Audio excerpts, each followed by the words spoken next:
ashes, the spirits light up the night, looking down. Now, from the Untold Radio Network, it's Untold Radio AM with Doug and Alex Hychak.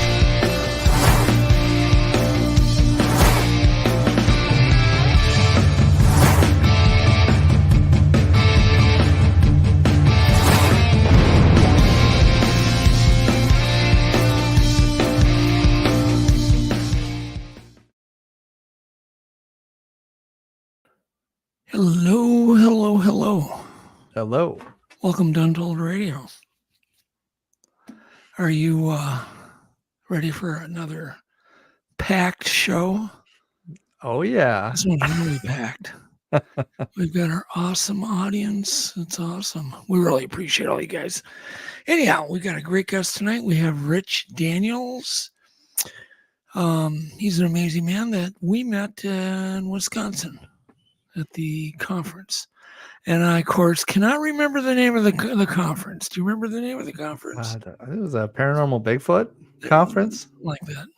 I don't remember. No, he's shaking his head. No. It was an amazing conference. It was. Everything's a blur to me nowadays. Anyhow, but we met Rich, and we've got some other things maybe to announce with Rich, too. Right? Yep. Good things. Okay. Good things. And then we're going to have a really cool tech breakdown today. We've got Adam Colt and his son, Ethan Geisnes, in tonight. And they have invented a new Bigfoot research tool that's pretty cutting edge and really cool. It's pretty sweet. It is sweet. So we're going to talk about that. Then Eric Sorensen has taken an e-bike and converted it to a thermal e-bike. And we're going to go over that and show that. So, awesome. And then, of course, we've got all the other crap, as they say. Lots of crap tonight. So, anyhow, and this new technology, hopefully, we all featured in LMS, too. Legend Means Science, too. You just nod your. I just like watching you nod your head. This is radio, dude. You don't nod your head in radio. Of course, you are on YouTube. There are some people that can see you. Yes. Anyhow, the majority of the people, of course, as you know, you can all download us and listen to us on your car radio, Spotify, iHeartRadio, Amazon, Apple, pretty much anywhere. Anywhere. I was going to also mention Adam and Ethan's new invention will be featured in our store. Exactly. Yes. I will. I'm going to put a link up. You're just about nodding again. I saw you all starting to nod. All right. There's Nancy. I'm trying to think what I did. I didn't really do a whole lot. It was really hot. Now it's starting to cool off. So today, of course, I was cooped in the house with just piles of work. It's finally beautiful. It is beautiful. Yeah, and I got stuck. The other day, my buddy Jeff came over, and he wanted me to watch this cool movie. You're not even listening to me. I can see you're not even listening. You watch this really cool movie. Yeah, he brought over a DVD. Remember those DVDs? Do you remember those old-fashioned? What was He brings it over, we get all pumped. I make popcorn. Well, we're going to go watch this movie at my theater. And, of course, like the old days, and I remember this, you open the box and the DVD's gone. It's just gone. Whether you rented it from a rental house, that happened often, or your kids got a hold of it and put in Cinderella in your movie that you wanted to see. You know what I mean? It's either the wrong DVD or they're gone. Did you ever get a red box that didn't work, or was the wrong DVD? Yeah, DVDs. I mean, I'm kind of glad they're gone. Right. I'm kind of glad, all this the mediums. And, of course, we had to deal with VHS tapes during my prime. What do you think was worse? Because DVDs would scratch really bad, but then I actually think VHS was better than all of them. Yeah. Yeah, and they could have improved VHS a bit. I mean, VHS was just rust on plastic, basically. I I mean, that's all it was. Rust on plastic. Rust on Rust plastic. glued onto plastic. But it That's worked, right. and It did not work. very often did they malfunction. And they were big enough where you could see them. You could find them. You You didn't could lose find them. them, see them, and DVD disappears. It's like, where are they? So anyhow, just thought I'd bring that up. I'm sure some people that listen to us will appreciate me talking about the old days. And speaking of rust, did you hear, Alex? Scientists are seeking, listen to this, are seeking a permit right now to dump chemicals into the ocean in an experiment to fight climate change. Oh, that Well, doesn't sound right. let me read this quick. Researchers at the Woodhull Oceanographic Institution want to dump 6,600 gallons of sodium hydroxide, otherwise known as caustic soda, right? Or lye, into the ocean off the coast of Cape Cod in an effort to slow climate change. First off, 6,006 gallons of 600 gallons of anything is just like a grain of sand on a beach. And even if it worked for whatever you wanted to do, I think if they wanted to absorb more carbon dioxide in the ocean. Really? That's all I can say. That's Enough of that just crap. bad idea. Oh my God, really? What could go wrong here? Isn't there already enough crap going in the ocean? Oh my God. Anyhow, so if you think you can fight climate change by dumping chemicals into the ocean, oh my God. Some heads need to be We just need to pollute faster. That's the solution. Yeah, that's the solution to climate change. Okay, 300 and then speaking of the ocean, a 375-pound loggerhead turtle who's 75 years old was found kind of chewed up and mauled by a predator, and they rehabbed it and re-released it. It's in Cocoa Beach, Florida. That's His name's Bubba. Turtle. That's Bubba. He looks like Bubba, man. He just looks old and wise, but you see his fins kind of. His fin? Do you see his fin, Alex? Yeah. Alex? It's chewed. Oh my God.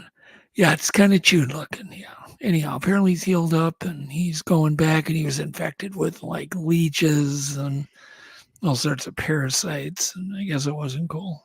So it's nice. It's nice when humans can rescue animals, right? They get bit, right? It's also nice when humans get rescued by animals. Sometimes that happens too. Humans get rescued by animals. Yeah, by dolphins. Like dogs and dolphins, things like that.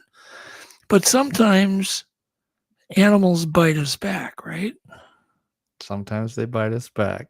Yes, and wildlife officials have issued coyote warnings after 2 women were bitten in Henderson, Nevada. 2 of them. That's a coyote. There you go. So a coyote bit a woman walking in Henderson on Friday morning, right? And then a repeat or a similar attack happened on Sunday, July 7th, according to wildlife officials in the Nevada Department of Wildlife. So there you go. It says a woman was bitten Friday and another one bitten on Sunday. Each had puncture wounds on their lower legs. I'm glad they didn't go for the throat, right? Yeah. That'd be bad if coyotes started leaping up and grabbing you by the throat. Then you know you're I would in trouble. never take garbage out anymore. Because our neighborhood's litter with coyotes. Like, we got them everywhere. Anyhow, it's kind of weird, and they're warning people, keep your pets on leashes. Yeah. And they're saying if you do have a coyote that tries to bite you, Alex, pay attention. Do not run, Alex. Make yourself as large as possible, right? Lift your T-shirt up. Show them your belly. If only I was 6'2", that'd be Throw easier. rocks. Throw rocks at them. Okay. So I'm going to start taking the garbage out with rocks in my pocket. Yeah. Throw rocks at them in their direction. It doesn't say to hit them. Just throw it in their direction. Stand your ground, but don't corner the animal. And do not feed coyotes. Yeah, do not feed them. Do not feed them your own body or your No. legs. No, do not. Or your feed neck. them. So anyhow, all right, there you go. That's that story. And then there was a dolphin mass stranding on Cape Cod. Maybe they poured that rust stuff in there. There was a mass stranding on Cape Cod found to be the largest in U.S. history. There, that's obviously, they've been happening all over, not all like in one little area. Look at the numbers they painted on them. Do you see the numbers? Yeah, it's a little weird. This is a little weird, yeah. Anyhow. Well, we're up to 8. I don't know. It's kind of odd. Anyhow, U.S. stranded dolphins is happened June 28th. I'm wondering, why did it just appear in the news yesterday? Found that weird. So apparently rescuers helped free more than 100 of them from Cape Cod.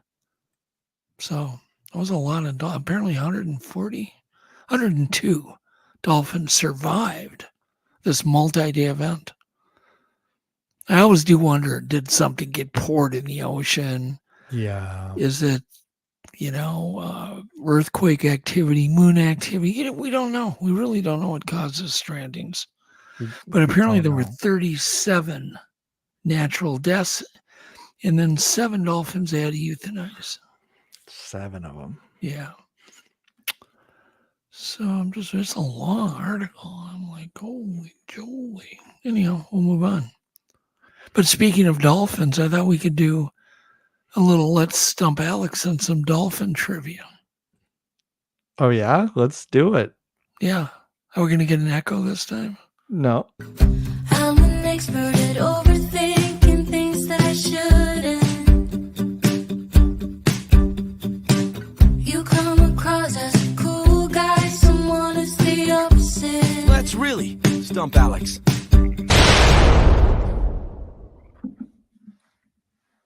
There we go. All right. These are 20 weird questions about dolphins, Alex. And hopefully the audience can play along. And hello, John Ayers and Tennessee, Kentucky Bigfoot, and Loretta Collins. We got Miss Mary. We got Ristol. I see Catherine Fourfeathers, Jermac. I'm sure I'm missing some people, but anyhow, you guys play along.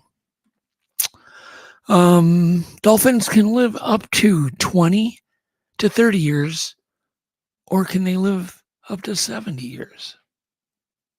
These are all trick questions. 70 years you pick, are you sure? Yeah. That's true. They can live up to, they don't often do that, usually between 40 and 70. Isn't that crazy? That's a long time. I didn't even know they lived that long. So how did you know they live that long?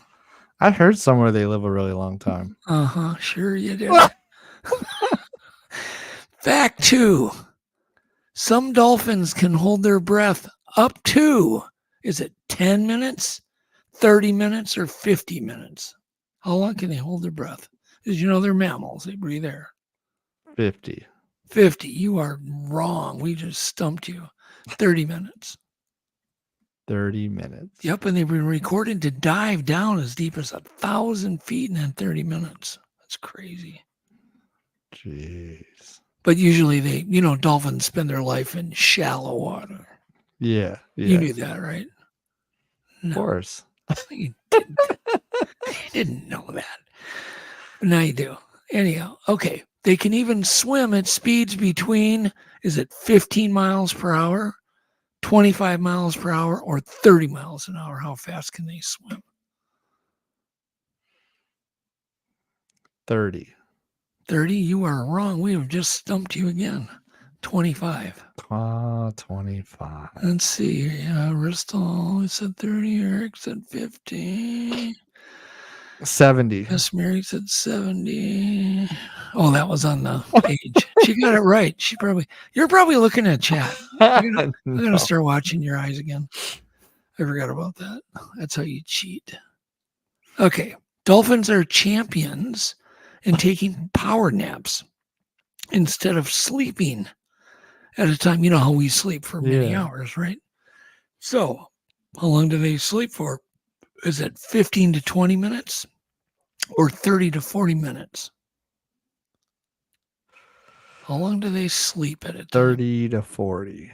You are stumped again. It's 15 to 20 minutes. 15 to 20. Eric said 25. That wasn't even an option, Eric.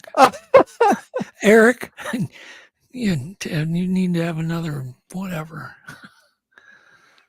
I love when people give answers. That wasn't even an option. We're going off road. We love you, Eric. Okay. By the way, Eric's a brilliant guy, just so you know. He's always right. Me and Eric like to argue, debate stuff. Did you know that? No, I didn't. Oh, he's always right. Okay. It only takes how much fluid to drown a dolphin? Is it 1 spoonful, 2 spoonfuls, or 1 cup? To drown a dolphin, if they get that water in their lungs, what amount of water will kill them in their lungs? Which is weird if you think about it. 1 cup. 1 cup. It is 1 spoonful of That water little? will drown a dolphin. Yes. That's They got so one weird. spoon, 1 teaspoon of water in their lungs, and they will drown. They got to be careful Super to not careful. breathe in at the wrong time, right? It's over. So that blowhole, man, when they come down out of that water, they close that thing tight. If I was a dolphin, my O-ring would be worn out. I'd have leaks. God, Jesus. Okay, how many species of dolphins are there? Are there 44 or 55 species of dolphins? 44. You are right. We didn't stump you. Ah. Oh, okay. Something to say. Get a feather and put it in your cap. The chat is Okay. empty. And let's see here. Loretta said 44. But I don't know when Loretta said it. So there's this delay. You never know. Physical attributes of dolphins can vary, right? Right. And the most common dolphin is the bottlenose. That's the most common, but there's many different subspecies. There's even Bottlenose. pink dolphins in the Amazon River. Pink dolphin. Yeah, have you ever seen pink I've never dolphins? seen a pink dolphin. Look it up. Okay. So dolphins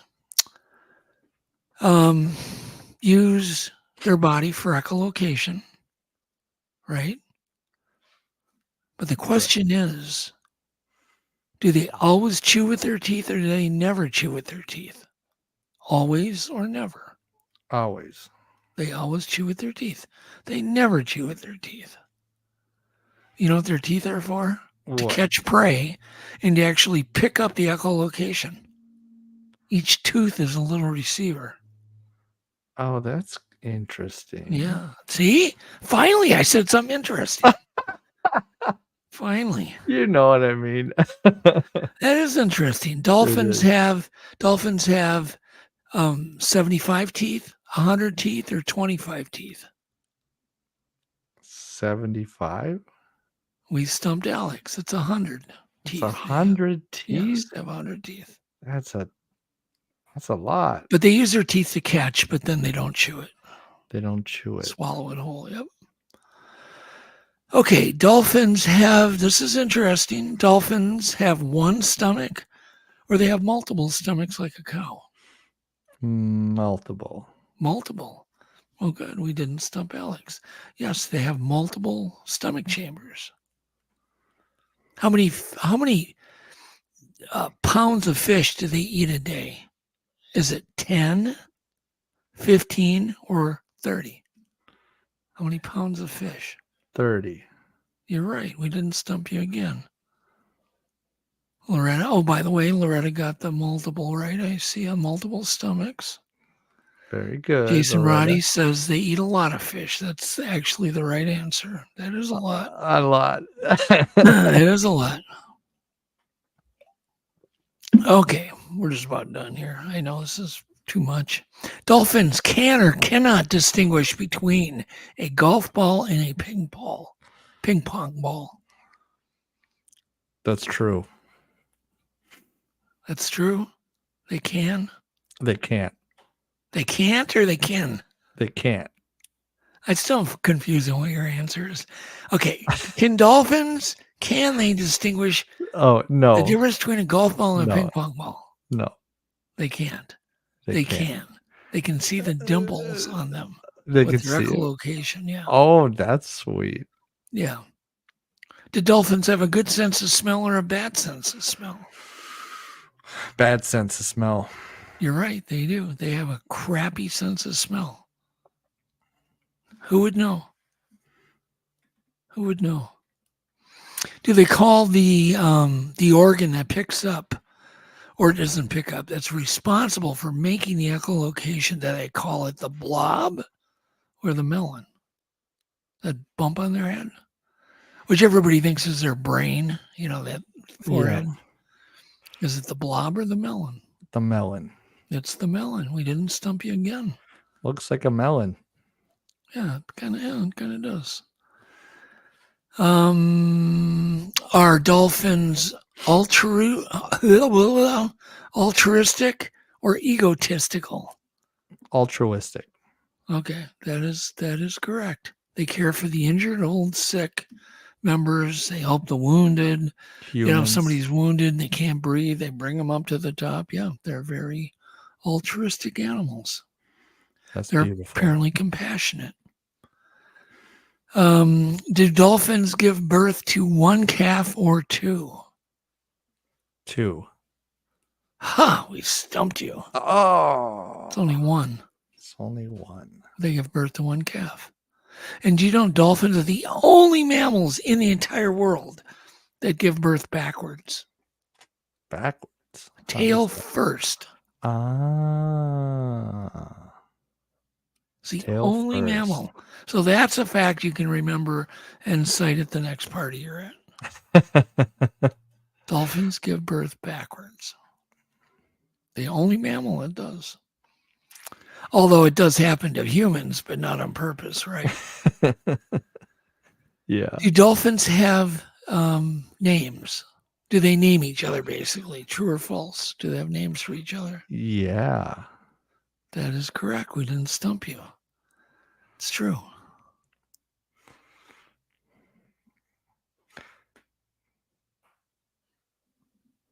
I'm just looking at you going, what do you...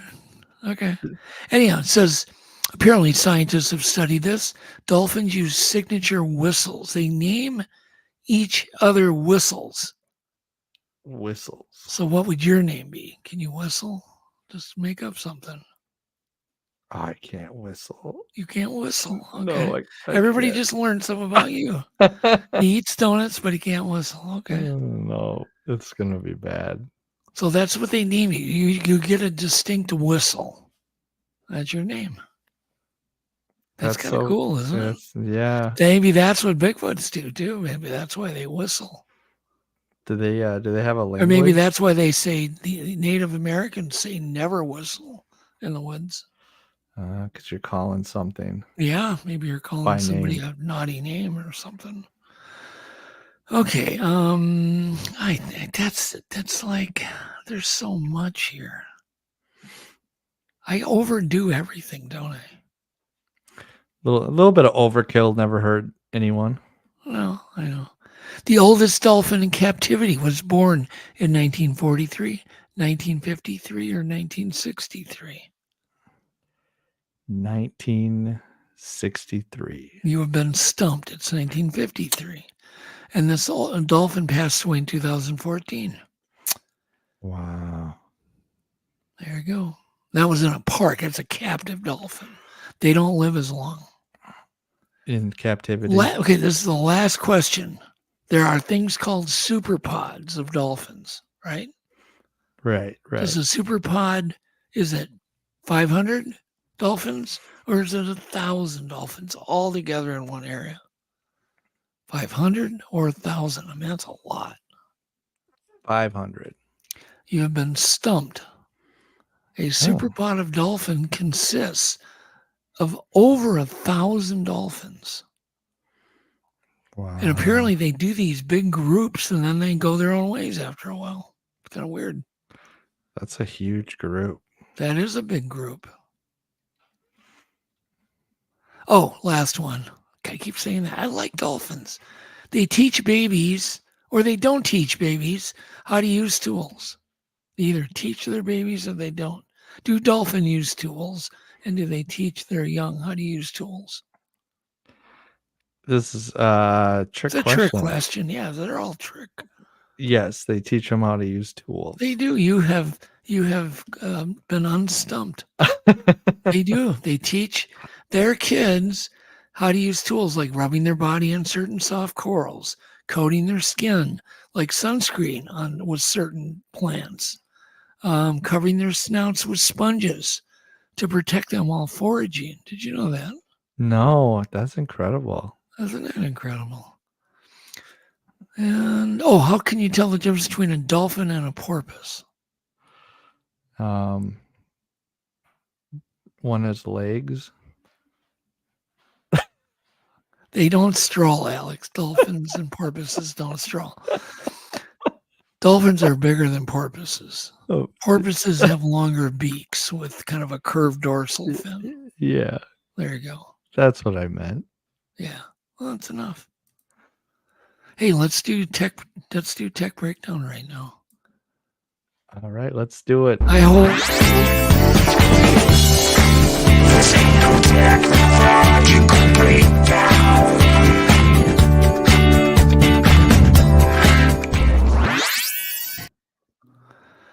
Hello. Hello. Okay, so in the past weeks, I've been talking. I think I did. We talked about driveway alarms, which have a PIR sensor, and then another episode I talked about PIR lights for alerting you, basically, not for what these two gentlemen did. So anyhow, let's just go ahead and bring Adam and Ethan on. Hey, Ethan, long time no see. Hey, Adam. Hey. Hey guys. You guys really kicked one out of the park here. Well, thanks. I think so.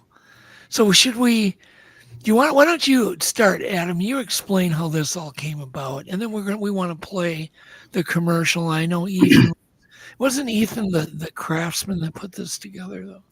I was, yeah. And Adam, your dad was the mad scientist with the idea. Yeah, he's on the other side of the phone telling me exactly what it needs to do and what it needs to look like. You know, we went through a lot of different versions to get to where we are now. And, you know, I'm thankful that he was able to inform the process throughout the way. Well, Ethan, I've been looking for somebody like you for like my whole life. Well, let me know what you need. Oh, man. I mean, I'm not joking. Guys that can do what you just pulled off are rare. And then how do you find them? You're going to be famous, Ethan. You just hang in there. Okay. Thanks. Anyhow, Adam, go ahead and you tell the story how this hit you. Well, it all started last summer when I was doing the 30 days in the woods. And Doug was hanging out every night watching the cams with me. And we kept trying to come up with new ways to make the cameras work in advantage for us. So one of the ideas was to basically turn off all the IR lights on the cameras and surprise Bigfoot. The problem is we couldn't make it happen fast enough. Called it what? Project Ambush or something? Project Ambush, yeah. And then we also couldn't trigger all the lights on the cameras at the same time. We had to turn them all one at a time, which is just a tedious process. It's a well-developed app, but it's not what we need for hunting. So I just was pondering this idea for the last year, and finally, Ethan graduated with his master's degree. Yay, Ethan! Yay! And he had a little bit of time, so I sent him the idea, and he just ran with it.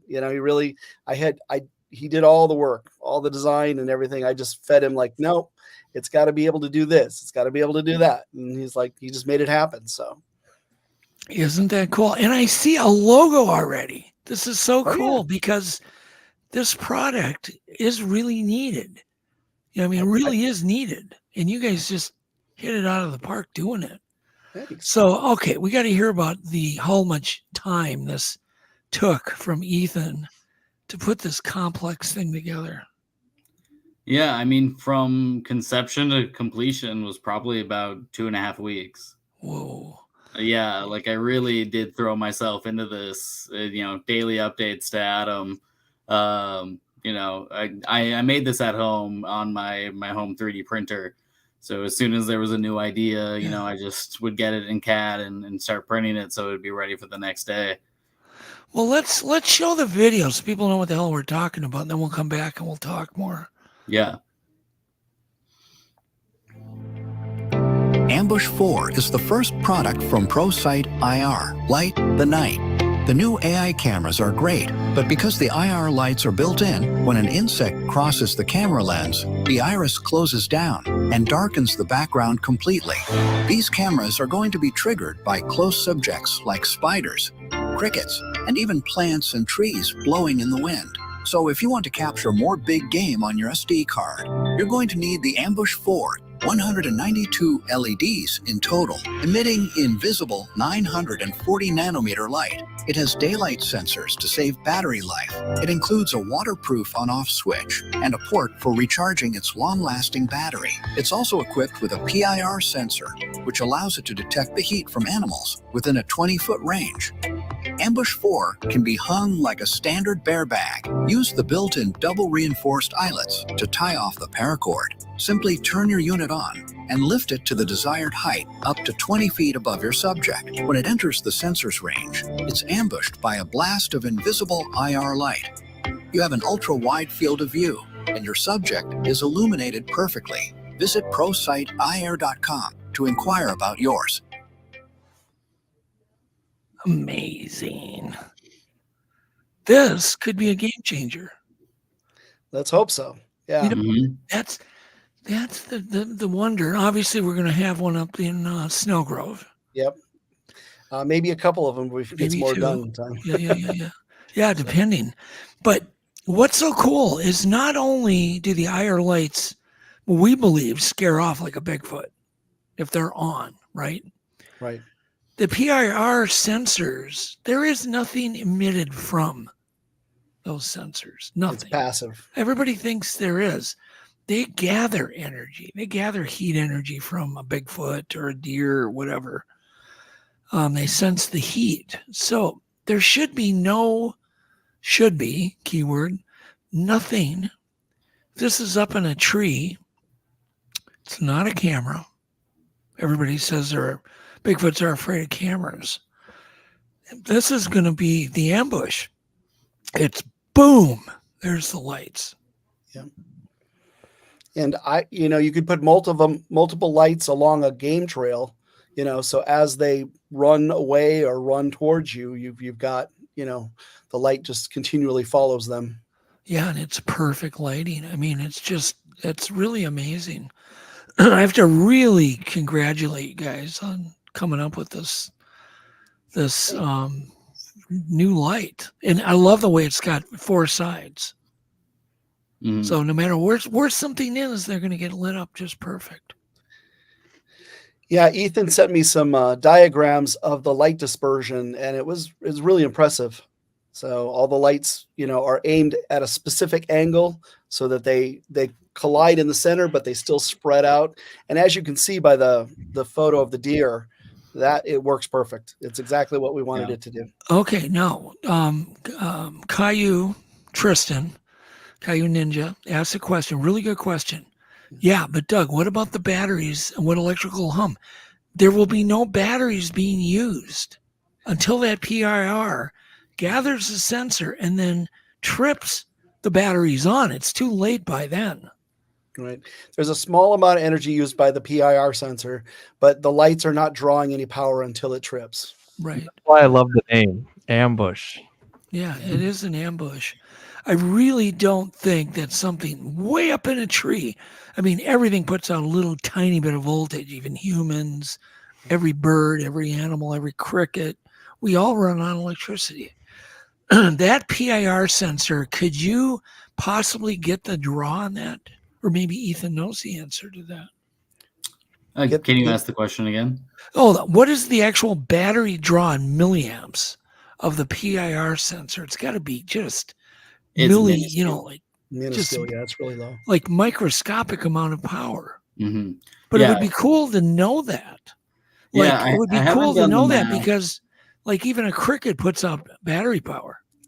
It would be cool to be able to compare it to a living creature and say, this draws less battery power than a bird uses in its own body. You know, it's not going to be much. Certainly not a hum like people think. Right. You know, and we've had Bigfoot standing on top of our battery powered equipment with power banks, and really it was because the IR lights were completely zeroed out. Exactly. You know, so they were just dark and they stayed dark, and they don't have a PIR sensor. They just record it all the time. Bigfoots came up out of the forest, jumped up on top of our cameras. We could hear them doing it. Twice that happened. Yeah.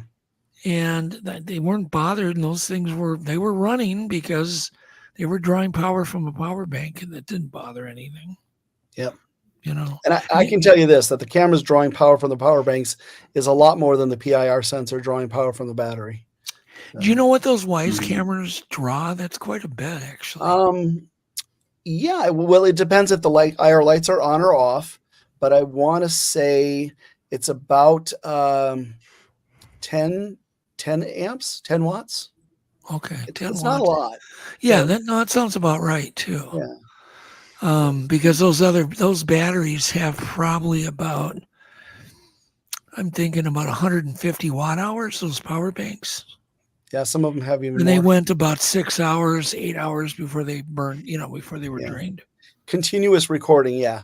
And we've discovered that if with the Ambush 4, you can set your cameras to just record events now.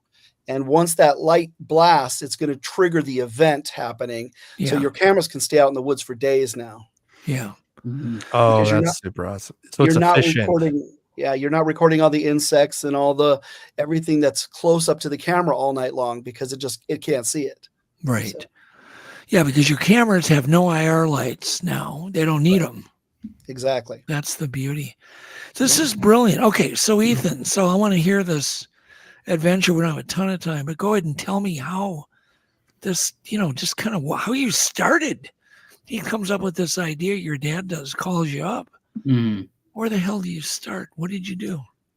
Well, yeah, just like any design process, I need the end goal in mind. And, he was very clear about what he wanted with, invisible IR lights, being battery powered, and a way for it to be triggered without it, emitting any IR itself.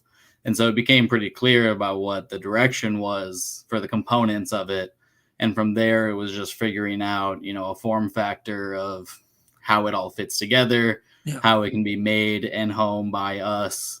And, working from there, it was just a lot of test prints, prototypes, sending, daily updates about the progress. And, he had the end goal, the vision in mind that helped influence it every step of the way. It's amazing. What about waterproofing? Yeah. We were using a ASA plastic for our 3D printer that is weather resistant, is UV resistant, is durable. It's been designed that the enclosure doesn't have any access into the internals easily. I wouldn't say it's waterproof. It's water resistant, and we've made sure to equip it with components like the power switch and the charging port that have the rubber gaskets, the O-rings, to make sure that water can't get inside the machine. Very cool. Mm-hmm. Very cool. I love the title of it. It's just such a cool deal. It's a cool product. I'm excited. Yeah, he had the idea that it needed to be called the Ambush. From what you guys had talked about earlier. Yeah, that was, and I had high hopes on that. We just probably didn't have any activity, is what I'm thinking, for whatever reason that night, which is the problem with this kind of research, because you can have everything perfect, and set up, and then you don't have any activity because there's no creatures around, right? Right. Mhm. That's why this stuff needs to be done over and over and over again. We're really hoping up at Snell that we will have activity, but there's no guarantees. We don't know. These are free roaming creatures. Mhm. Well, the PIR sensor triggers really quick, and then I've timed it, and the cameras adjust their irises in about 2.5 to 3 seconds. So Bigfoot's got about 3 seconds to run away, and it's got to run pretty far because the light is it casts a good ring of light. Well, I also noticed you said 940 nanometers. That is Right. true IR. That's Yeah, not and like that's not like the IR on a video camera. Those are like I've actually 700. looked. I went out in the middle of the woods and looked up, and I could not see it. So pretty there's no invisible. glow or anything coming off the unit, which is great. So Yeah. true IR. It is kind of interesting to have built a device where you don't know whether or not it's on without looking at it through a camera. So Caillou asks, will this be marketed towards capturing Bigfoot? And I think the only way that enough units can be sold to make the project worthwhile is to market to hunters too. But I think the Bigfoot community could support quite a few sales of this item. And it's something that's really been badly needed, right?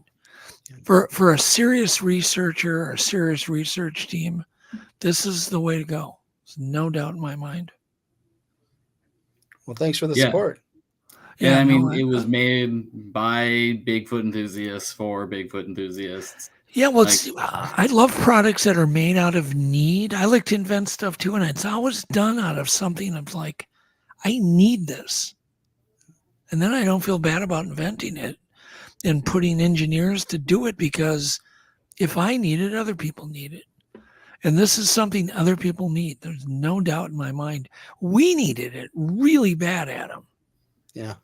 I mean, we really needed this. So very Well, cool. it's great to have an engineer in the family now. So Yeah, you shouldn't. Yeah. Sorry, Ethan. I'm gonna trade Adam in for you. Mhm. Man, No, I he just. keeps you busy for sure. Oh yeah. Well, we have to talk. We have to definitely have a meeting, because you have an amazing skill and you did a great job. And I'm just super impressed with even the marketing piece that you guys put together. It's really good, because you have a great experience in that too, Ethan.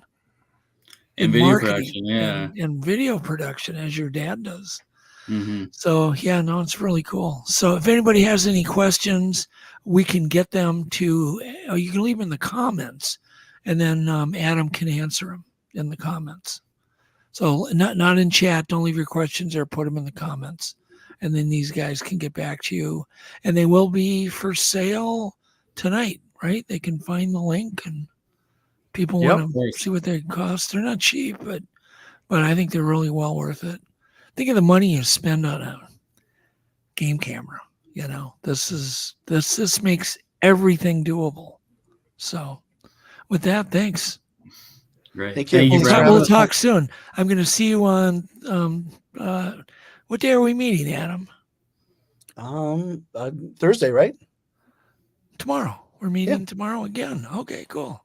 All right, we'll see you guys tomorrow. And thanks, Ethan. No problem. Thank you. Thank you, guys. All right. Have a good night. All right, next we're going to talk about Eric's little invention, and this is something Eric wanted to do. I mean, I've been putting IR cameras on e-bikes, right? Because really cool, color cameras in the day, IR at night. But Eric's taking it one step further. So he got an e-bike, and he turned it into this amazing thermal e-bike that detects thermal cam with a big monitor. So this, you can see this thing, he literally like machined the housing to hold all this. He's got I believe it's an Android pad, but he can actually drive at night using this. Oh, that's awesome. Yeah, you can drive in total darkness, no headlight.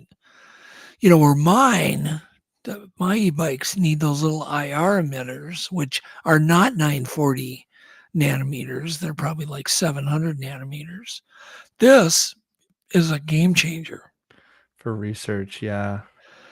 This really is, because anybody can do this. I'm going to tell you, I couldn't remember the name of the actual camera he used, and I'm going to share this.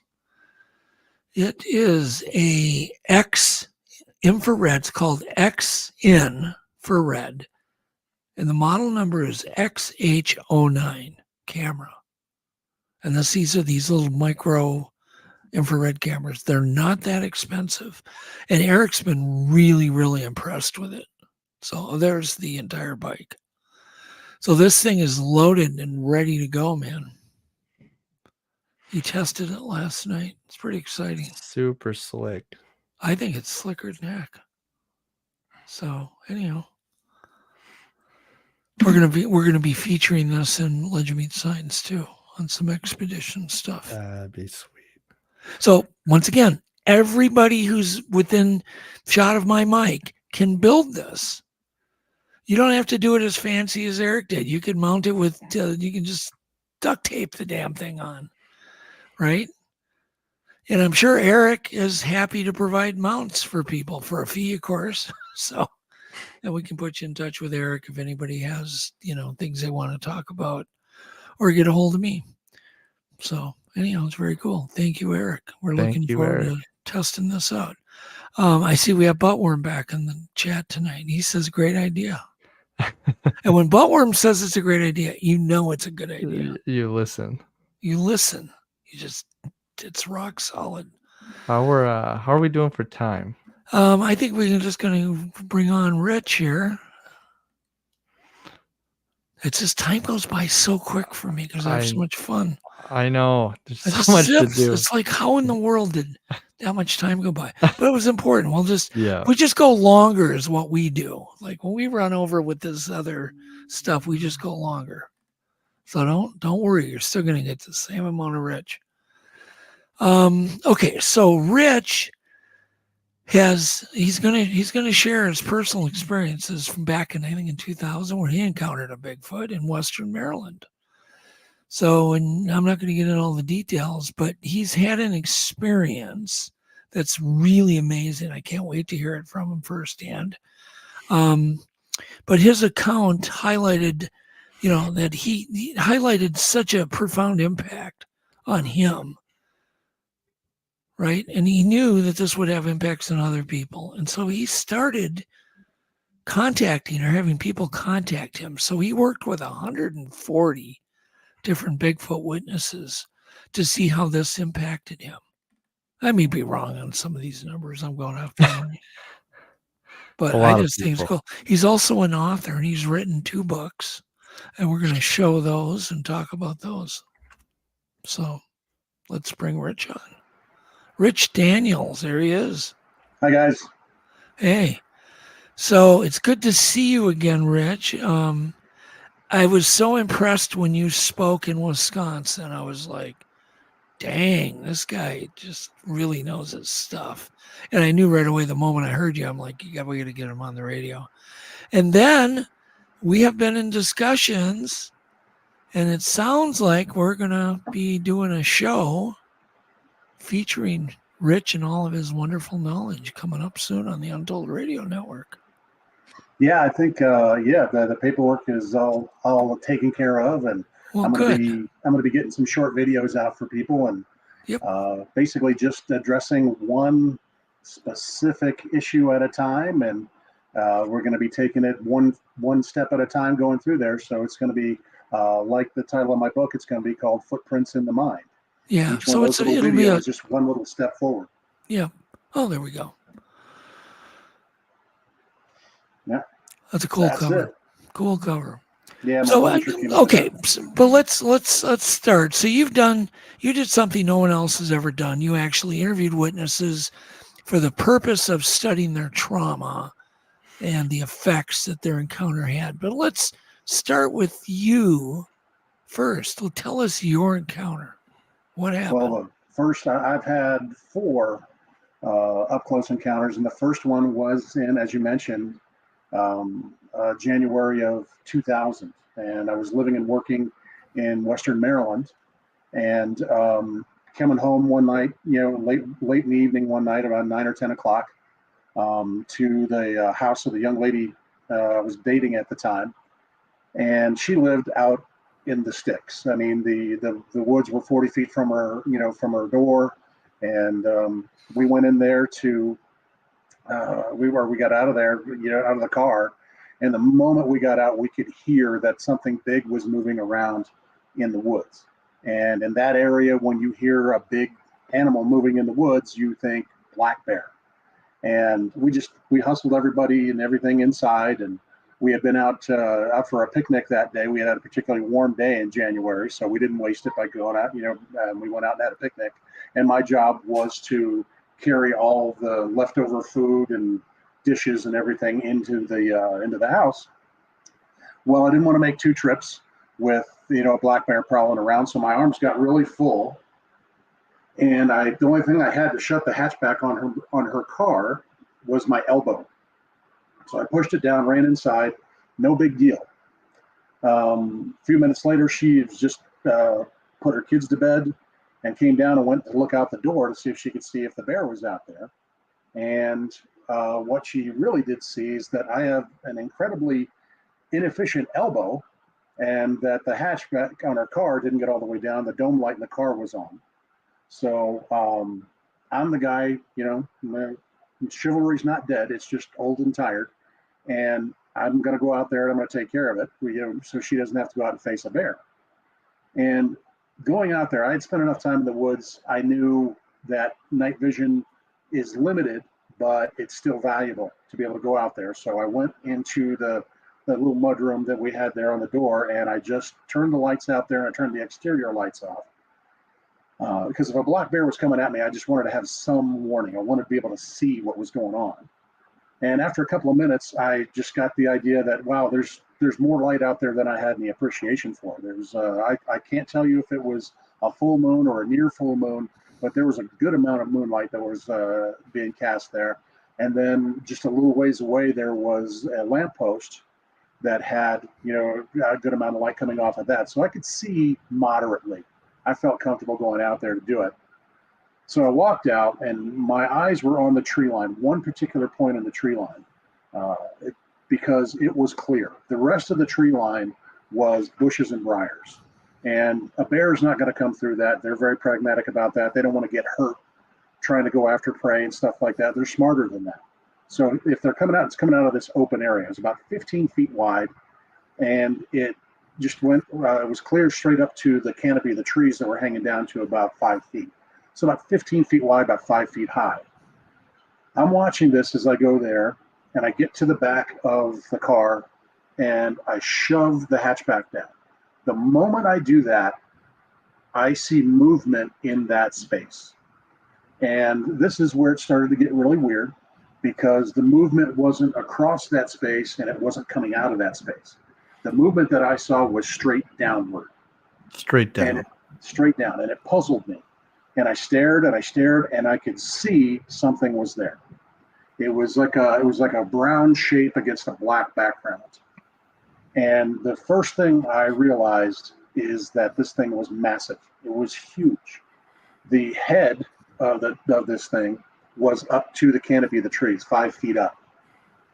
And I looked at it, and it was the biggest animal I'd ever seen out there. And as I looked at it, I could see shoulders coming straight out, probably 3 feet wide or so. I mean, very, very broad shoulders that came straight out. In my mind, I'm looking at a bear. Cognitive dissonance is at work here. And I'm saying to myself, what kind of bear has shoulders like that? Bears don't have shoulders like that. They're slope shouldered, especially when they sit down, and it had moved downward. And I'm staring at this thing, just puzzling at it. And then I make out knees sticking up like this. Got an odd angle. It's kind of like a baseball catcher. And it's just absolutely blowing my mind, because I'm thinking, like, bears don't sit that way.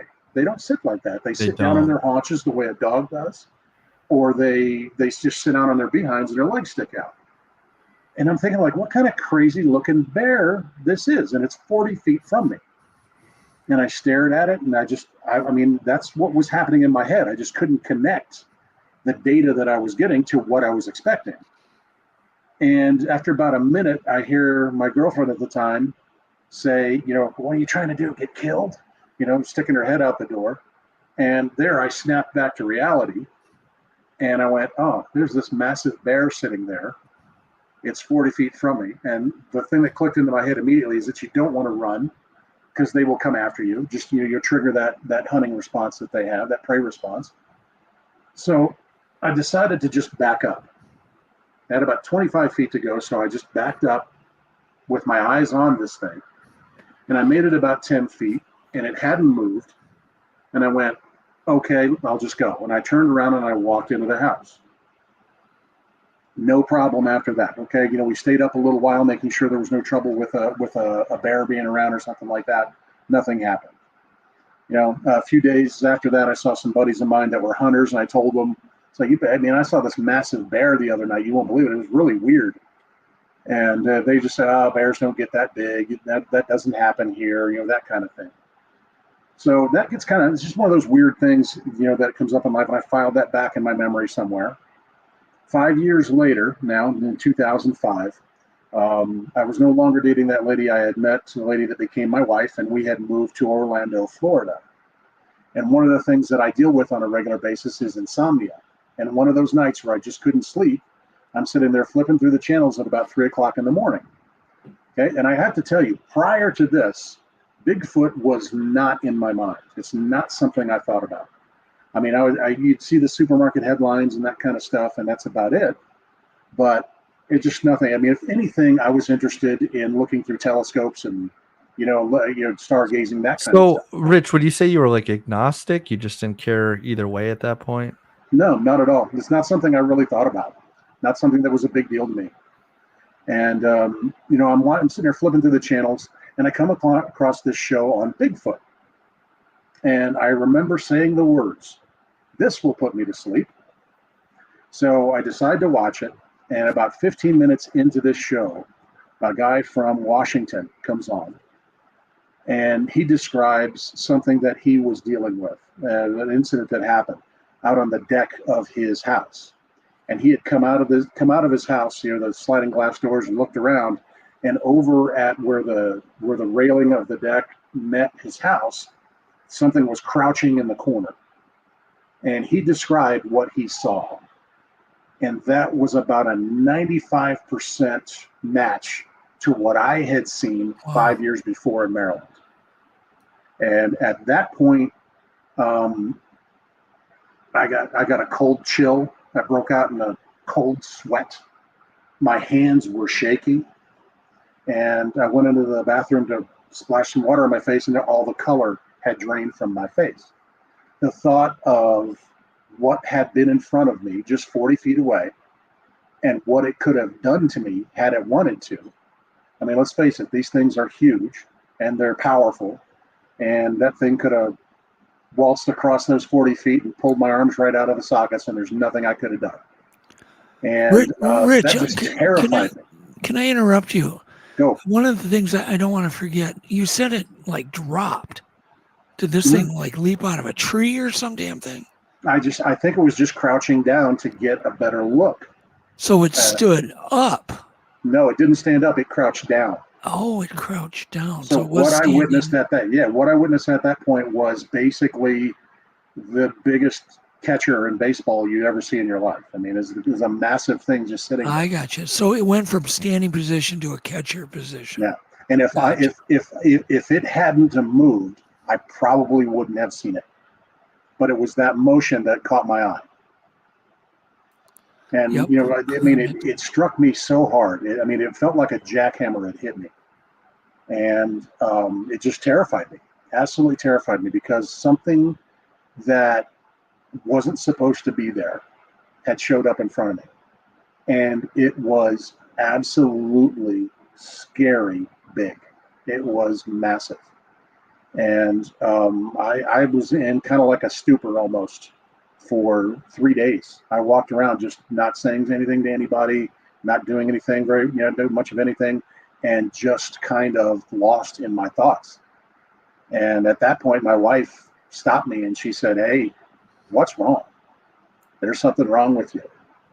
And that's when I said what I call the words. You know, when people decide to share their experiences, they often use the words, and the words are they amount to basically, "I just don't think you're going to believe me."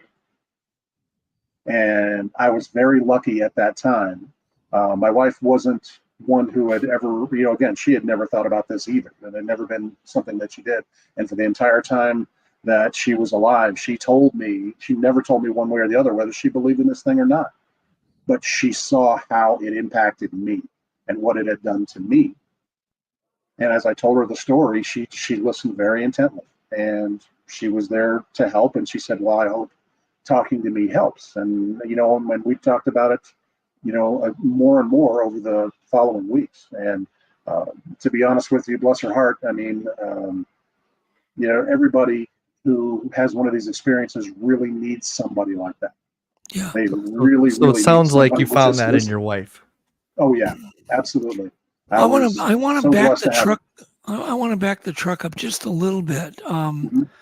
Can you describe? So this is your homestead. This happened in Maryland. Can you describe the area, the habitat? Is it forest? Is it hills? Is there water near the property? It's forest and farmland. It's just west of what is Hagerstown, Maryland, about 15 minutes west of there. And I mean, it's basically farmland surrounded with surrounding forests. I did some research on A lot of edges.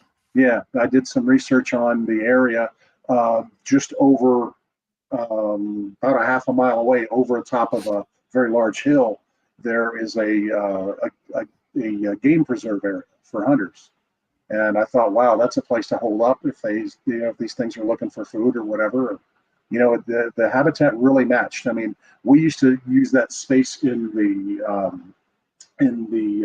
tree line to be able to take her kids back, and we'd go hiking, or we'd go, we'd let the kids play in the woods and everything like that. And I'd been through there a lot. I mean, I understood what was going on, as far as the animals that were there. And one of the things that my former girlfriend didn't tell me is that open spot in the tree line was where she used to take food that was about to go bad and dump it so animals could eat it. So that to me was very significant. I couldn't tell you if she had been out there to leave anything recently, but at least the smell of it was probably there, and I'm guessing that's why it was in that position. Is there water nearby? You never mentioned. Is there creeks or streams? Yeah, there's water everywhere out there. There's I mean, it's not far from the river system that converges into the Potomac. So we're all out there. I mean, it's Western Maryland. There's creeks and little streams that are all over the place out there. Plus, there's a lot of farms out there that have open water sources for the farm animals as well. Water sources, yeah. Yep. Okay, so how long is it until you start researching the topic? I would imagine you started there. Actually, no, because like a lot of people who have a sighting, I was starting from zero. I mean, I had an experience and I had no information about it. I didn't know what I had experienced or anything like that. I wasn't sure. And I started into a lot of research, and it had been a number of years, since I had been a hunter and been out in the woods and everything like that. So I had to re-educate myself with what was going on with that, and learn some things that I didn't know. And I started field researching about 2008, and I had experiences in other places. I found some good people to be able to talk with and work with, and it was long about late 2015, early 2016. I was working. We had moved out here to New Mexico, and I was working in the mental behavioral health field as a paraprofessional. Basically, I was the guy who would work one-on-one with one of our clients, and I was executing the treatment plans that therapists and doctors had put together and for this particular client, and doing certain activities that we were working with. I was working with behavior challenged kids at that time. And I started to notice that these kids who had been through big traumas in their lives, witnessed acts of violence and really bad car wrecks and neglect and abuse and things like that, they were complaining and reporting a lot of things that, after effects and, reactions to what was going on that I would hear from Bigfoot witnesses. And I started to make that connection there. And I looked back on my own experience, and I had one other terrifying experience since then as well. And I look back on those and I went, man, I went through the same stuff. And I started to get into it. And that was about when I met Craig Salk, who is, the fellow who got that convention where we met up in Wisconsin, the Marinette Menominee Bigfoot Convention. Craig was a guy who had been on finding Bigfoot up there in the Upper Peninsula of Michigan, and I had just called him because I saw an ad on Facebook for for a convention, but there was no address, there was no location that I recognized. So I called the phone number that was on there and actually went to Craig's house. And the first time he and I talked, I think it was about 3.5 hours that we got on there and we talked just about this topic. And when that struck up a friendship between us. We talked a lot, and then by early 2017, he asked me to go up there and be a speaker, which I had never really considered before. Up until that point, pretty much my research had been about what I was doing and what I was finding. It had all been for me. And that was when I was undertaking this case study that you talked about. And from late 2016 until early 2019, I was interviewing people left and right. Interviewed a total of 408 people. And almost all of them, yeah, almost all of them twice at least. And then I realized I was going to have to go through a vetting process.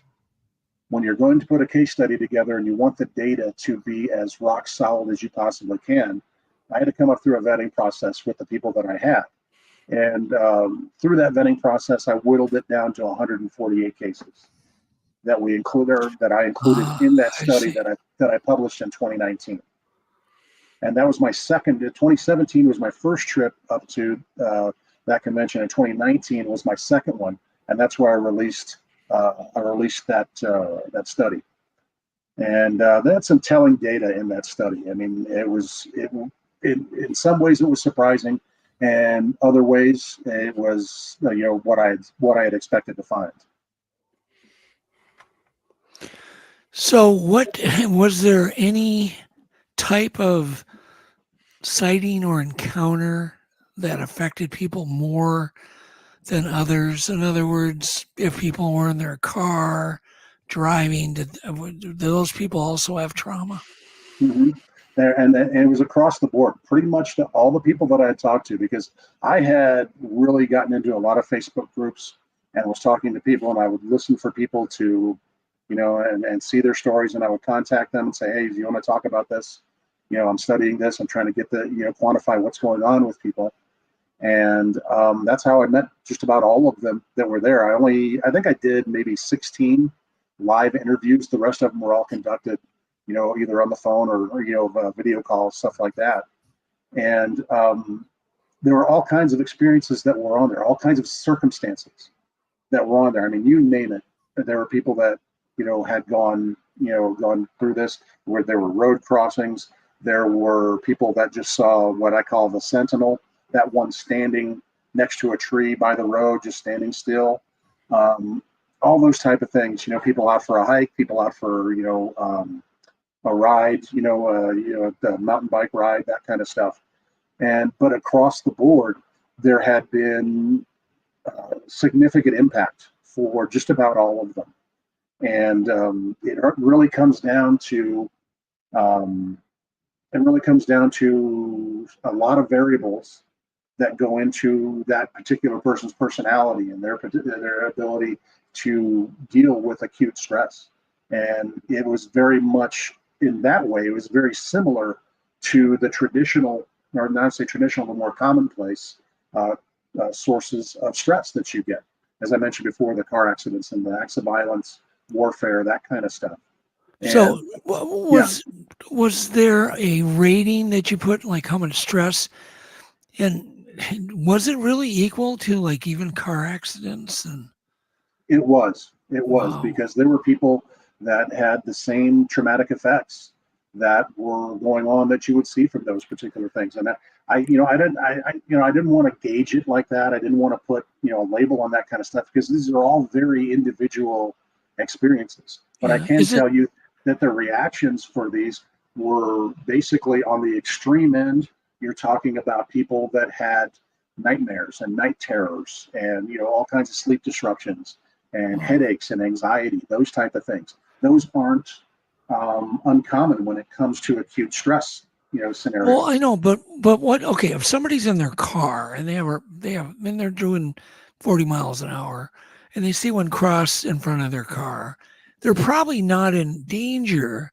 So is it the complete paradigm shift where everything they thought was true is completely false? And is it that paradigm shift that shakes people up so bad? That's one of the two biggest factors, is that, okay, reality just changed. One of the things that was a little surprising is that a lot of witnesses reported feeling betrayal after their encounters, because everybody has told them these things don't exist, they're a myth, they're nothing. And then all of a sudden, when you talk to somebody, well, this thing was, it had to be 7 or 8 feet tall, and it was massive, and it was covered with fur, and it walked right in front of me. And there's no doubt in their mind. There's no way this could have been a bear. That could have been anything other than what they had. And that's what these 148 cases boiled down to. There was no doubt in their minds what they had experienced. It's the paradigm shift of monsters are real. Yes, it is. And the other shock is that how large they are. I mean, we're talking creatures that are average around 8 feet tall, and they're 700-800 pounds. And so many of these people described the musculature that they could see in the creature, and how scary that was, because when you, in your mind, you're seeing a wild animal, you're seeing something that is, like you said, a monster. And there's no other word that comes to mind for people. And the fact that they're so close to it, even in their vehicles, they reported just being stunned by what they had witnessed. I mean, these things are huge. When you're sitting up in a car, like somebody sitting up in an SUV, those sit up a little high, and they're standing there, and they could look over where this thing was, and they'd be staring it straight in the chest. Yeah. Because these things are so big. And those are the two main factors that people took a lot of stress from, were the fact that reality changed for them, number one, and number two, the enormity of these creatures was just overwhelming for them. Hey, Rich. Mm-hmm. When would be a good time to bring up that list of traits? You got me 2 lists. Well, I mean, when we go through, because the work that I've done for the last 8 years has been on the traumatic effects, the after effects that people experience from that, and that's the new line of research that I've been getting into, as far as what the origins of these creatures could be.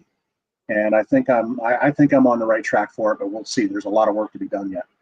Could you have pulled this project off if you would not have had your own experience? Probably not as well. I don't think I'd have had recognized this, simply because, if you talk to a lot of researchers will remark about, wow, when they go to interview somebody, wow, that guy was really shaken up. This thing really hit him hard, and they understand that. But a lot of these folks that get into this, they don't have the professional background. I was lucky. I was very, very lucky to have the background that I did, having been, working in the mental behavioral health field and working with kids. And it took a fairly decent period of time for me to make that correlation between the two, and understand that the trauma that these kids were feeling were the same kind of trauma that was being described in some ways, or that I was picking up on, from witnesses. There's a lot of times the witness wouldn't even tell me anything, but because of the nature of what my day job was, I would pick up on what they were going through. And I would ask them about it sometimes, and I'd say, "Are you okay?" And we discussed that a little bit. And then I really said, "Wow, this is more widespread than I thought it was." And as I got into this subject, I realized that there had been quite a bit of work done in the UFO realm when it came to the impact of encounters and the people that reported abductions and interactions and things like that. But there had been virtually nothing done on the area in that same area with Bigfoot witnesses. And as part of that group that I had interviewed, I also included interviews with people that had seen Dogman and aliens. And I wanted to be sure because I wanted to start to get a little bit of a I wanted to make sure that these different realms of paranormal experiences were producing the same type of reactions. And indeed they are. I can tell you I've done far more work on Bigfoot than I've done with Dogman or the alien factor. But this work has produced some really tough some really hard findings for people to take. But it's stuff that I think we all need to keep in mind as researchers when we're talking to witnesses. Well, what are some of the effects that people can expect in their life? Once they have a sighting, if it's like, let's say they're in the woods and they have a face-to-face where they're truly in danger, where they could be in danger at least. Mm-hmm. The perception of it. What are some of the long-term effects that are going to happen in their life with their family and their just outlook on life and, kind of the peripheral things? Well, I can tell you, I talked about the extreme reactions before, where, the after effects can be crippling.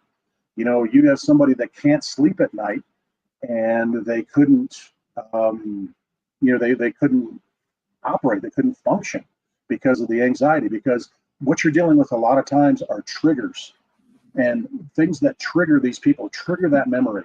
When you have trauma, that trauma is married, the trauma gets married to memory. And those memories are extremely detailed. They're extremely profound. To this day, we're talking almost 25 years ago that I had my first encounter. And I can tell you about details in that encounter that have never left me, that are always absolutely will always be in my head. Let me interrupt you. How often do you think about that sighting? How often does that pop through your head? When I see something that reminds me, sometimes it's just something as simple as seeing a car with a hatchback. It's seeing a certain type of tree. It's if I hear somebody that sounds like my old girlfriend did, I'll remember her, and then I'll remember that night. And it's a very complex kind of thing for people. It's kind of like that a net is cast out there every day. I was going to say, sounds like a net. It's what you catch in that net in that day. And that's what a lot of people go through. In my book, the first chapter kind of tells people about this fella that I met who had never talked about his experience ever. And he had his experience as a young man, and now he's a middle-aged man. And he was terrified so much by it, he never said a word about it to anybody for 36 years. But it caused him to change the route that he went to work every day. He detoured a route that was 20 minutes longer, going to work and from work every day for over 20 years. The property that he had the experience on was with a good friend of his. He's never been back to that property before, back to that property since. And we're talking that person either had to meet him somewhere or to go over to his house because he wouldn't go back to that property anymore. It cost him a marriage because of the stress that he had. Yeah. Because he never talked about it with his first wife. She just thought that he was just shutting down emotionally and wasn't able to do things, but he was so afraid of the ridicule and the harassment that he might get over it is that he would never say anything. He let things fall apart in certain ways in his life rather than go and face that. And that's one of the findings that I had, is that, these traumatic effects are very similar to what you get from more commonplace sources of stress. But the one big difference is a Bigfoot witness wants to talk about their experience, whereas people that had these other experiences don't like to talk about them, because retelling is reliving. And if you've been through a traumatic car accident where somebody that you cared about passed away, or you don't want to talk about that. You don't want it coming up anymore because it's the pain of experiencing it. But a Bigfoot witness absolutely wants to talk about it. They want to share with somebody that's going to tell them, because it's just an unbelievable experience. It's one of those things that's just so out of their thing. I've been in car accidents before, but I don't walk around talking to people about it. But the fact that I witnessed something that shouldn't have been there, that was just so out of this world and blew my mind, that I wanted to tell people. Well, aren't people okay when they want to talk about it? To me, it's like we want affirmation that we're not crazy, which is one of the reasons that I like to talk about it with other people, because it makes me feel normal. Yeah, oh, absolutely. I mean, I've been at this almost 20 years, and I tell people that I stopped caring what people thought about me about 12 years ago, because nothing that anybody says, nothing that anybody does, nobody's opinion changes what I've experienced. And it's the people who are interested in that experience and want to listen to it and want to discuss it that are the people that I have the conversations with. I mean, I'm an educator. I work in a secondary school, at a charter school, and I've got middle school and high school students walking around all day long. And whenever I get cornered in a room somewhere, there's always one kid in the room that says, "Hey, Mr. Daniel, do you want to talk about Bigfoot?" I say, "Yeah, sure, let's do it." And there's a certain number of them that roll their eyes, and there's a certain number of them that are just on the edge of their seat listening, and they want to do it. And and you're talking to them. The other kids that are sitting there doodling or anything like that, that's not your audience. And I really don't. It doesn't bother me if somebody's not interested. Can you give me a laundry list, Rich, of things that would happen to somebody, or things they would do but not know it's related to their sighting? Like you said, avoiding certain roads. Now, when you said that, it hit me. There's a road that I go all the way around. I go 20 miles out of my way, and I never thought about, why do I not want to take the quicker route? I never thought about it. Like, I always thought I want to take the longer route just because I like going that way. Yeah, or is that other road connected to some experience? Well, yeah, it is. Want to be a part of it. Yeah. Exactly, but these things, like I say, there's a lot of variables that go into how people feel the impact and how people react. Well, I want to talk about the reactions that they don't think about. Yeah. Okay, so let's think. For some people, they check over their shoulder a lot. They look out the window before they go outside when they never did that before. Okay. There's one lady that I met up there in the Upper Peninsula of Michigan. I mean, we're talking one of these ladies who's just, one of those hard as nails people that running a farm. And the only thing she did as a result of her encounter was change her schedule of how she did things, because things needed to get done on the farm. Yeah. That overrode whatever she felt about the encounter that she had, because things needed done. There are other people, like I mentioned before. There's some people that they find this crippling, that they sleep 2-3 hours a night because they can't keep their eyes closed. The moment they close their eyes, their subconscious takes over and it taps into these experiences that they've had. Wow. Do they have nightmares? Nightmares, night terrors are the worst. Nightmares, it's a bad dream. Night terror, you wake up screaming, drenched in sweat, those type of things. And I've had a few people that reported night terrors. Could the terrors be unrelated? In other words, they're caused by their trauma, but they're not necessarily about Bigfoot. They could be about something else. If the trauma is the source of that trauma is Bigfoot, is the impact that they had, the feeling that they got from that experience, yeah, it's about Bigfoot. Oh. And let me tell you how deep this can be. That's good. It's true. I like that. But yeah, I'll tell you how deep this could be. One of the fellows I talked to for this study, he, as a young man, had just graduated high school. He was going to be going into the Army.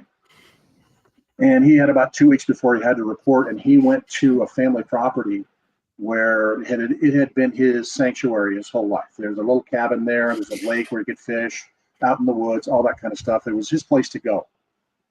And so he was going to go there one last time before he went into the military. And he got there, and things were wrong immediately because he could see the door to the cabin had been pushed in.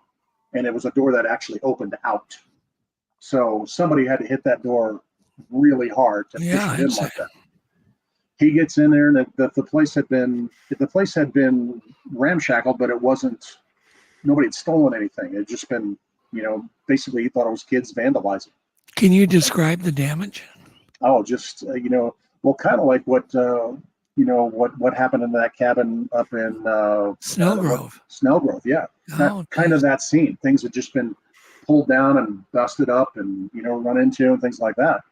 And he got it all cleaned up and was able to get the door jimmied back into the way it should be, at least. And then he went fishing. And this is a place where he had spent hours and hours and hours, just relaxing and being away from everything. It was his happy place. Absolutely. And he got out there. He said he was there maybe 10 or 15 minutes. And he started to get this feeling of incredible dread. And the only thing that came into his mind was, I shouldn't be here. I have to get out of here. And he, after a few minutes of feeling that, he just packed up his stuff and put it all away. And then he was on a motorcycle, and he got on this motorcycle, and the access road was off of the main road was about a half a mile dirt road that he had to go up. And he got out on this access road and was heading for the main road. And just as he's going to pass this big tree, a big arm reached out, and he told me it's like reddish brown hair hanging down from the arm, and his big hand reached out and took a swipe at him as he went by.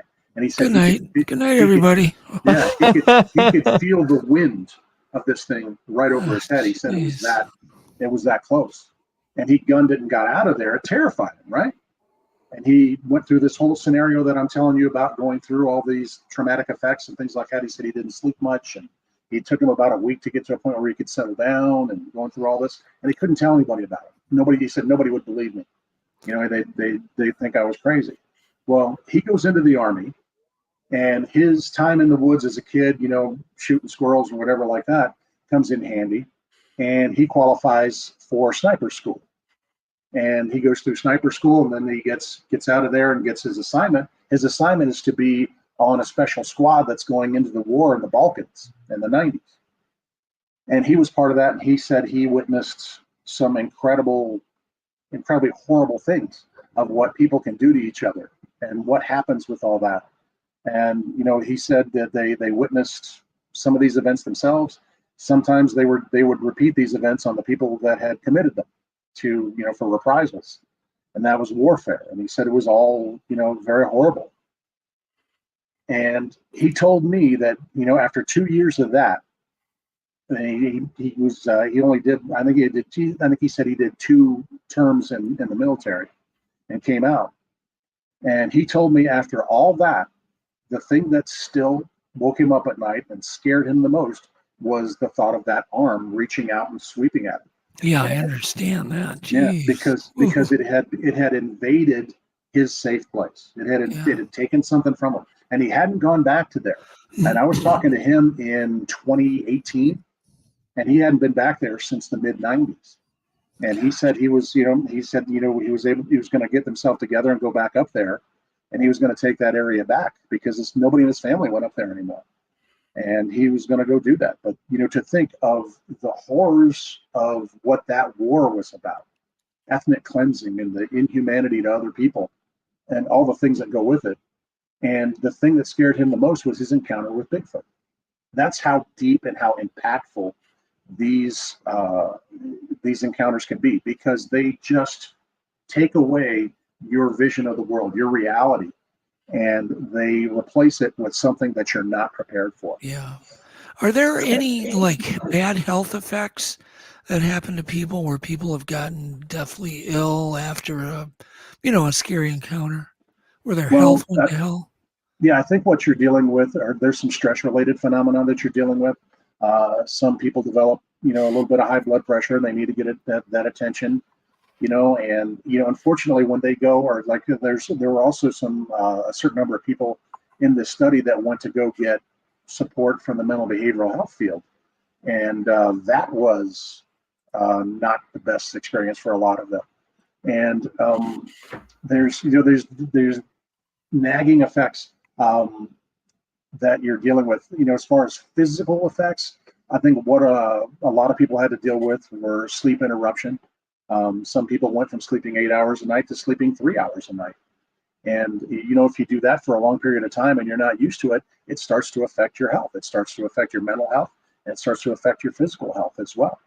And it's something that all of them had to deal with in their own way, because there was largely not a lot of support that were found. These people wanted to tell somebody, they wanted to talk to somebody, but the only does it affect people's temperament, like their patience, their irritability was a big factor for a lot of people, because if it's interrupting your sleep, you're not getting that, you're not getting that REM sleep, you're not getting that recovery time, you're not getting that real rest. And over a period of time, it becomes very difficult to maintain your demeanor. And like I told you, for 3 days after my realization of what my encounter was, I was in a stupor. Yeah. I was just walking around mumbling to myself, basically. I don't know how I got through 3 days at work. I couldn't tell you. But it's very difficult, because you go into this stress response space, and this stress response is, basically you get into a condition that's very similar to having ADHD.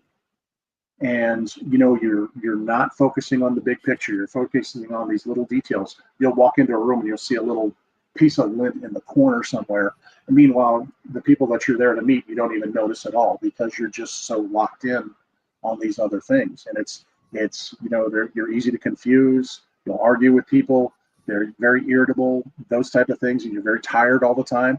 Body aches, headaches, some anxiety that goes with those kind of things. There's a lot of those things that happen that these people have to go through.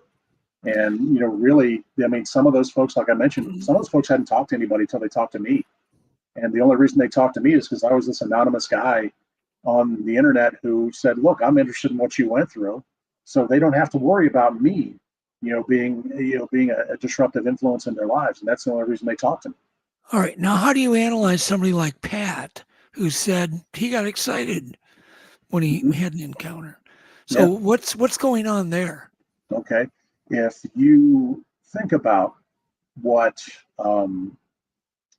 being excited feels like physically, and what being nervous feels like physically, it's the same physical state. Really, it is. It's the same thing. Wow. I just got a big thunderclap here. Sorry. But it's the same physical state that you can, when it comes to that feeling, that increase in adrenaline, that increase in energy that you get there. And what also happens is the brain has its own way to fire up the same way the body does.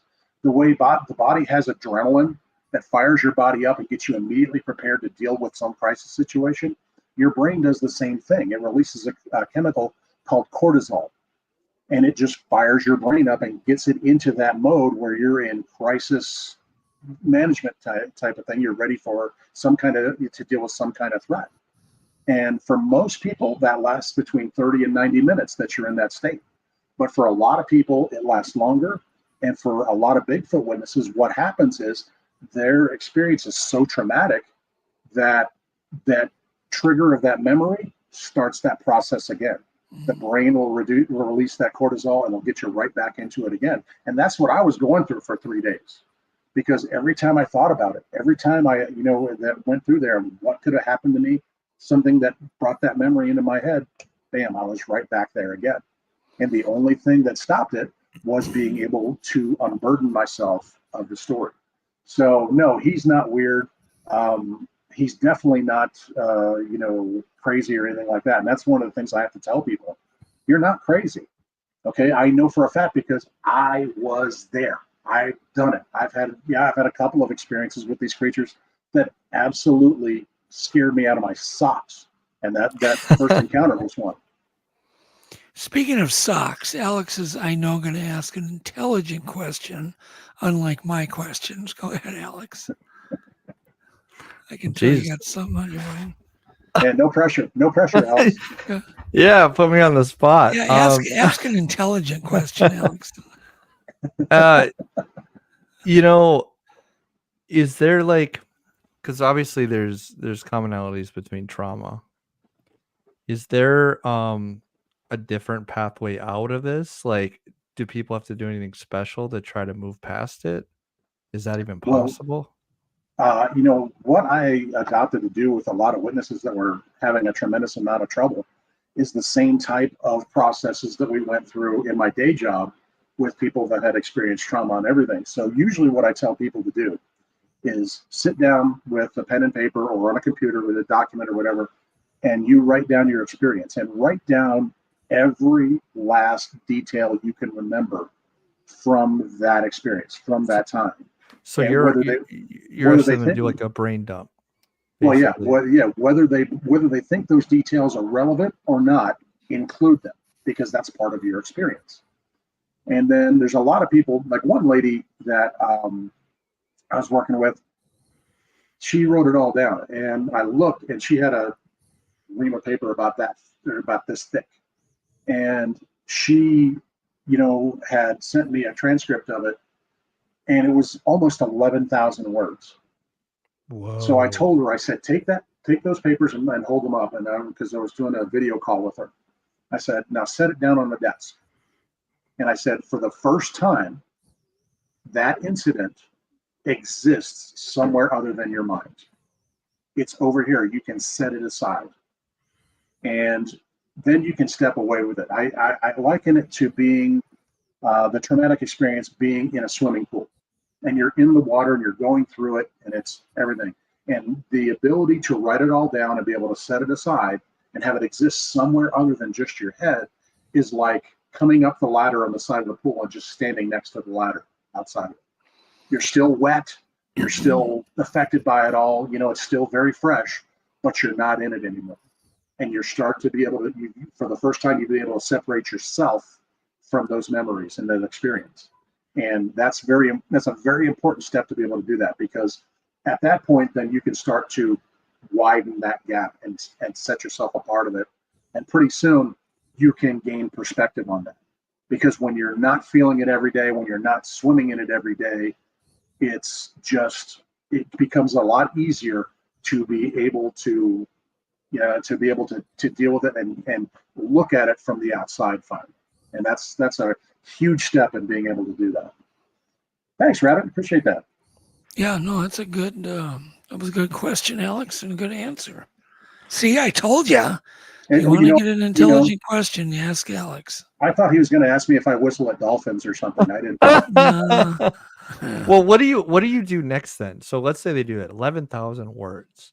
They have a little bit of space between them and that experience, but they're, let's say, sleeping 3 hours a night. How do you get them to sleeping normal? Or are they ever going to be normal again? Somnix. What it really comes down to is reminding them that was then. You're not in danger anymore. The danger that you feel is past.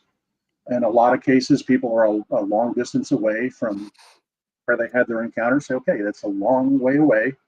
That's not there. You go down your street. Bigfoot's not there. They're not there anymore. You're not in that situation anymore. Okay, it can't hurt you. So you don't need to be as afraid of it as you are. And really getting them to that realization is good. The sleep disruption is the hardest part to get over, because that's something we all need. I'm an insomniac, and I at least sleep 4 hours a night minimum. 5 hours is about my usual thing, and it's just one of those things where you gotta be able to adjust to. But there's a lot of people. Okay. Well, let me just ask you this. So I like to stay up late. Like, I don't even like to go to bed. Like, I'll go to bed when the sun's coming up. Is that trauma that causes me to just want to keep working and never go to bed? You tell me. I don't know. I'm asking. I don't know what the background is. Oh, you don't know. Oh, yeah. Or are you just a night owl who prefers to work when nobody else sometimes is around, I when it's feel nice and like, quiet? I mean, just as a, thinking about it, sometimes I feel like I like to stay up and guard, be guarded. Like you don't can't put your guard down at night. Right. Yeah, you're feeding that need is what you're doing. But when it comes down to it, and then you go to sleep during the day, there's other people around who can guard you while you sleep. That's just it. I don't go to sleep during the day. Yeah, there were times in my life when I would not go to sleep for 2 or 3 days, and I understand what that's like. But one thing I can tell you for sure is every doctor I've ever been to about my sleep issues has told me, look, your body's going to sleep when it's ready to sleep. And if you don't want to sleep, if your mind is too engaged, you're going to be awake and you're going to just lay there and toss and turn in your bed. So you might as well get something done. You might as well feel comfortable in that time. And this is one of the things that I do. Actually, I found something. It's really good. You got to try this, Doug. It's called Purple Stuff. I get it off of Amazon, and it kind of just slows my mind down a little bit. You have energy drinks that kind of really accelerate people. This one, it's got like melatonin and and whatever stuff in it. It's really nice. That helps purple stuff, Alex. Yes. You got to get me some purple stuff. Yeah. It just slows it all down. I used to drink purple stuff, but it was Gatorade. Yeah, Powerade. Yeah, this is like a grape soda. Hold it up. Yeah, it's right here. There it is for everybody. There you go. Yeah. If you have trouble sleeping at night, I would definitely say that helps you wind down a little bit. It works great for me, but I don't know what it'll do for everybody else. Well, anyhow, my background is I've seen a whole bunch of weird stuff, just tons of it. And some of it's quite scary. And I've had experiences I've been in cabins that have been attacked numerous times. It's just, actually I've been in 4 cabin attacks now. Mm-hmm. Now, I'm not talking little attacks. I'm talking major stuff, and that's traumatic. The walls shake and everything else, and that's going to shake you, of course. Yeah, it does. So, but it's not weird. That's the thing. As odd as the situation may be to most people, it's what you're there for. Yeah. It's what you're going through, and I've seen the stuff that you've done, and of course you're marching right through all that stuff, and you gotta get the job done. Kind of like that lady that I talked about that was running her farm. She knew something was around there, and she knew it could be bad news. She knew it was taking some of her animals, but she still had to get out there and do her job and run her farm. Well, so bottom line is my trauma has allowed me to work more, which brings some level of success. But maybe I'd be a complete loser if it wasn't for the trauma. Well, there can be good that comes out of every bad, right? Yeah. Well, let me also put this out there. I am not a licensed therapist. I'm not a doctor.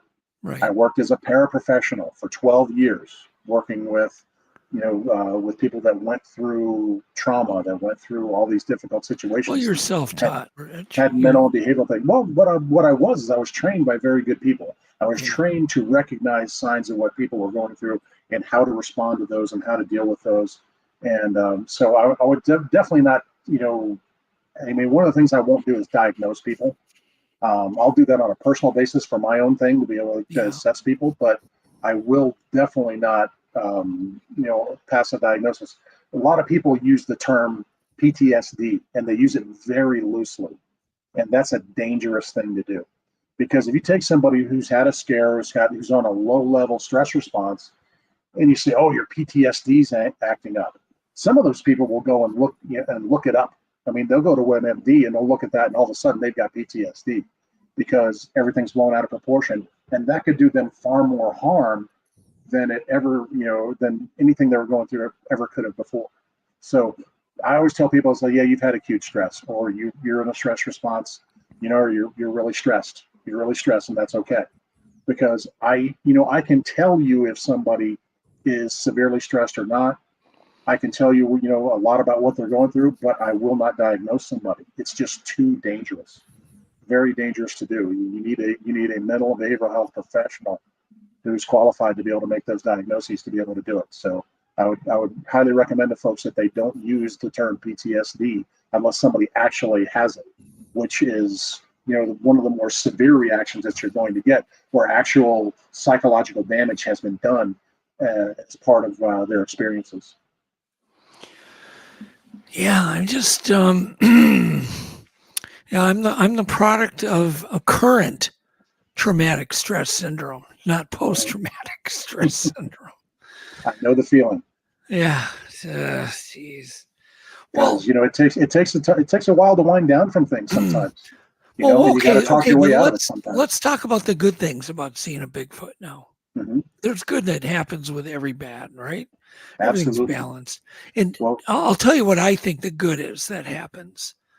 And one of the things I like to do when I do my talks is I tell people, all the people in this room are some of the smartest people in the world, because they're here when they could be anywhere to learn. They're here because this creature sighting that they've had has opened up their curiosity about life and about everything. And it's actually energized a lot of people that I've met. So I think that's one of the positives. What do you see as a positive of a sighting? Well, I can tell you from my own personal experience, once I realized what I had gone through, everything changed. It's, you know, you talked about the paradigm shift. I realized that I was getting into something that I knew virtually nothing about, and I had to educate myself. And I spent about 3 years going through and finding what was going on and just reading and reading and reading and trying to find out everything I could. In the meantime, I was also getting myself accustomed to going back into the woods.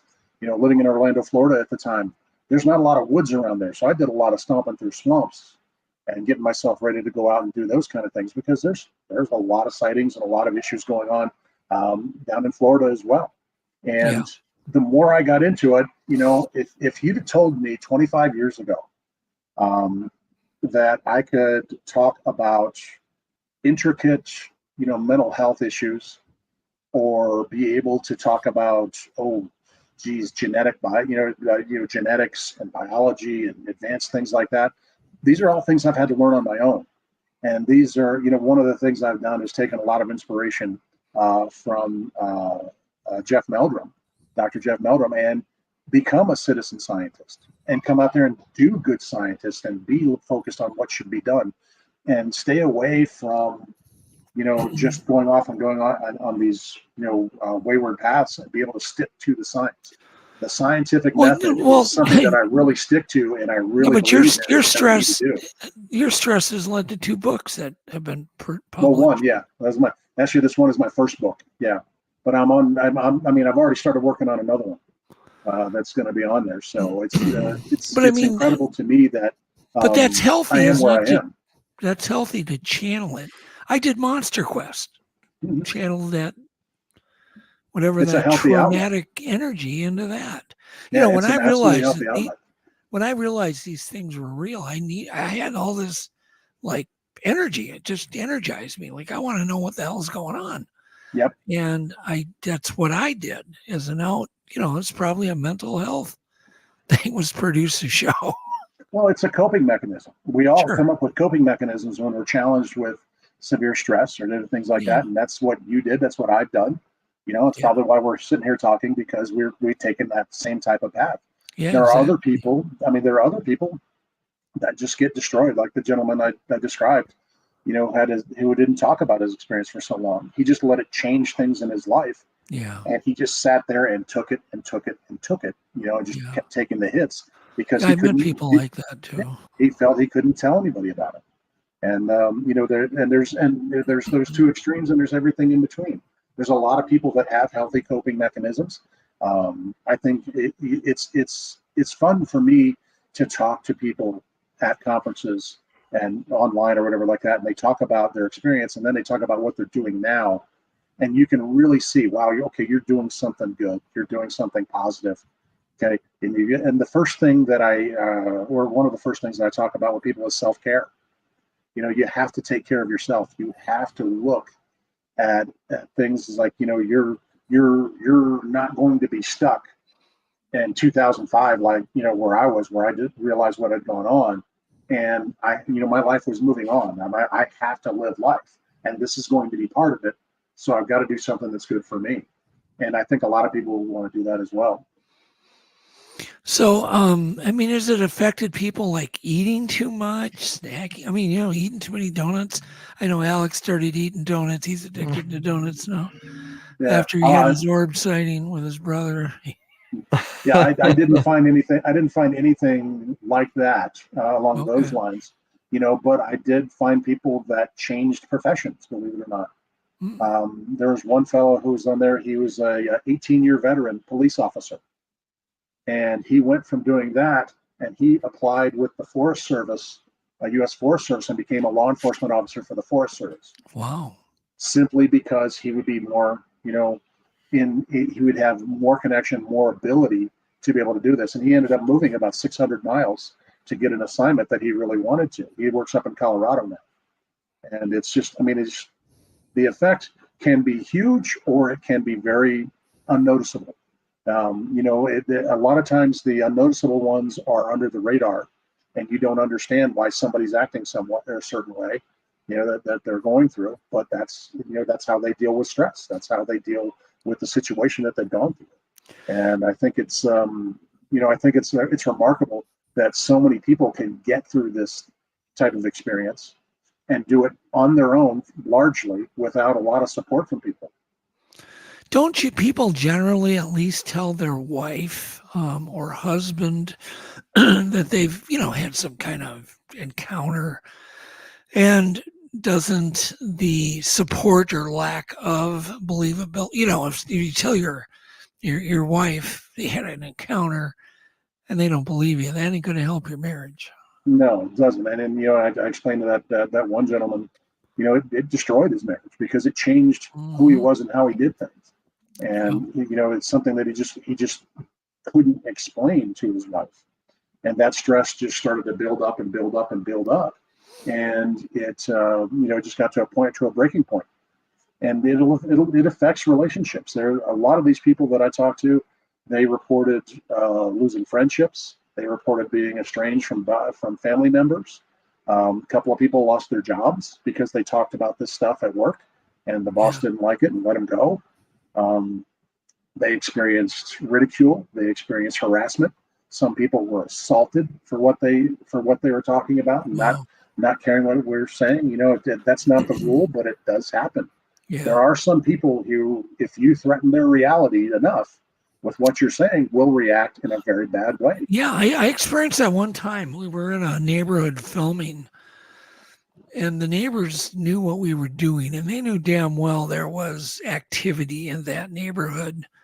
And they got really, really, really angry. Some people. I've never seen people that angry about the topic that we were covering, right? Even though they knew we weren't going to reveal their name, the area. They were just angry about the reality change. They didn't. You could tell that the topic scared them big time. Thanks, Eric. Appreciate it. But it's tough. It's a tough place to be in, and the more we can do as a community, the better off that witnesses are going to be. Because I'm an advocate of being there to listen. Yeah, absolutely listen. When I was at the conference we shared, that was my message to people. If you find somebody who's had an experience like this, don't sit there and fire questions at them. Don't sit there and do all the talking. Let them talk. Well, let those long pauses go while they're gathering their thoughts, and let them keep talking. This brings up a good point. So anybody in the sound of this show, if you've had a sighting and you're watching this show alone to get information, you haven't talked to anybody, go to a Bigfoot conference. There you will be with like-minded people that will listen to you, that will give you they won't judge you. And I think don't you think there's a lot of those kind of people at conferences? Absolutely. It's the one opportunity you get to be around people that want to talk about the same thing you do, the thing you desperately need to talk about. Yeah. And you're going to find some people that are going to be interested in what you have to say. And I can't tell you because I think you saw me at the conference we were at. I was sitting at my table. I didn't, my book is a print to order, book right now. And if people, I didn't have books sit there to sell, but people came over to the table and they sat there and they just talked to me about what they went through. And I sat there till, there were 4 people left in the room, I think, and just listening to people's stories and listening to what they had to talk to, just letting them tell me what was going on. And they oh, what should I do? I said, well, you just took a really big step in sharing it with somebody. Yeah. I was at don't be afraid of the story. Just pick your spots and who you tell. Exactly. I was at the Bigfoot, the Ohio Bigfoot conference, and we were in a food line. Somebody walked up to the food line and yelled, "I'm so happy to be with my people." He yelled it out really loud. And you could just tell he was in total joy of being at the conference because he felt like he was at home with his people. If somebody doesn't understand what it's like for somebody who's had an experience to go to a Bigfoot conference, anybody who's ever been to Comic-Con, you go to there and I'll confess, I am an old comic book geek. I loved comic books from the time I was a kid, and I still read them. I still go through. Love all the Marvel movies, all that stuff. You go to Comic-Con and then you're there with this group of people. They're all, some of them are dressed up in character costumes and everything, and you just feel at home. You just feel like, oh, this is where I should be. These are my people. And it's the same thing going to a Bigfoot conference. You go to a Bigfoot conference, that's all anybody wants to talk about. Yeah. That's all they're interested in. I mean, I had people bringing me, stuffed animals, little stuffed animal Bigfoots that they had made. I love your presentation. Take this. It's not stuff that you think about, but it's the camaraderie and the community that you feel at those gatherings is. Well, it's camaraderie you're probably not going to get at home or with your family or friends, and so if you can sneak off to a Bigfoot conference, it's going to be good therapy. There's no doubt. Well, it's worth a trip too. It's worth driving 300 or 400 miles to go see one of these things and experience it, because the environment that somebody gets into is just something that totally unexpected. Yeah.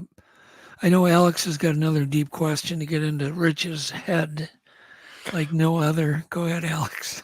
Yeah, can we go through these charts? Yeah. I'd love to go through these 2 docs and let's do it. Kind of compare them. Well, this is moving on to the kind of work that I've moved into now, which is inevitably you get 3 questions from people, and one of those 3 questions is, what are they?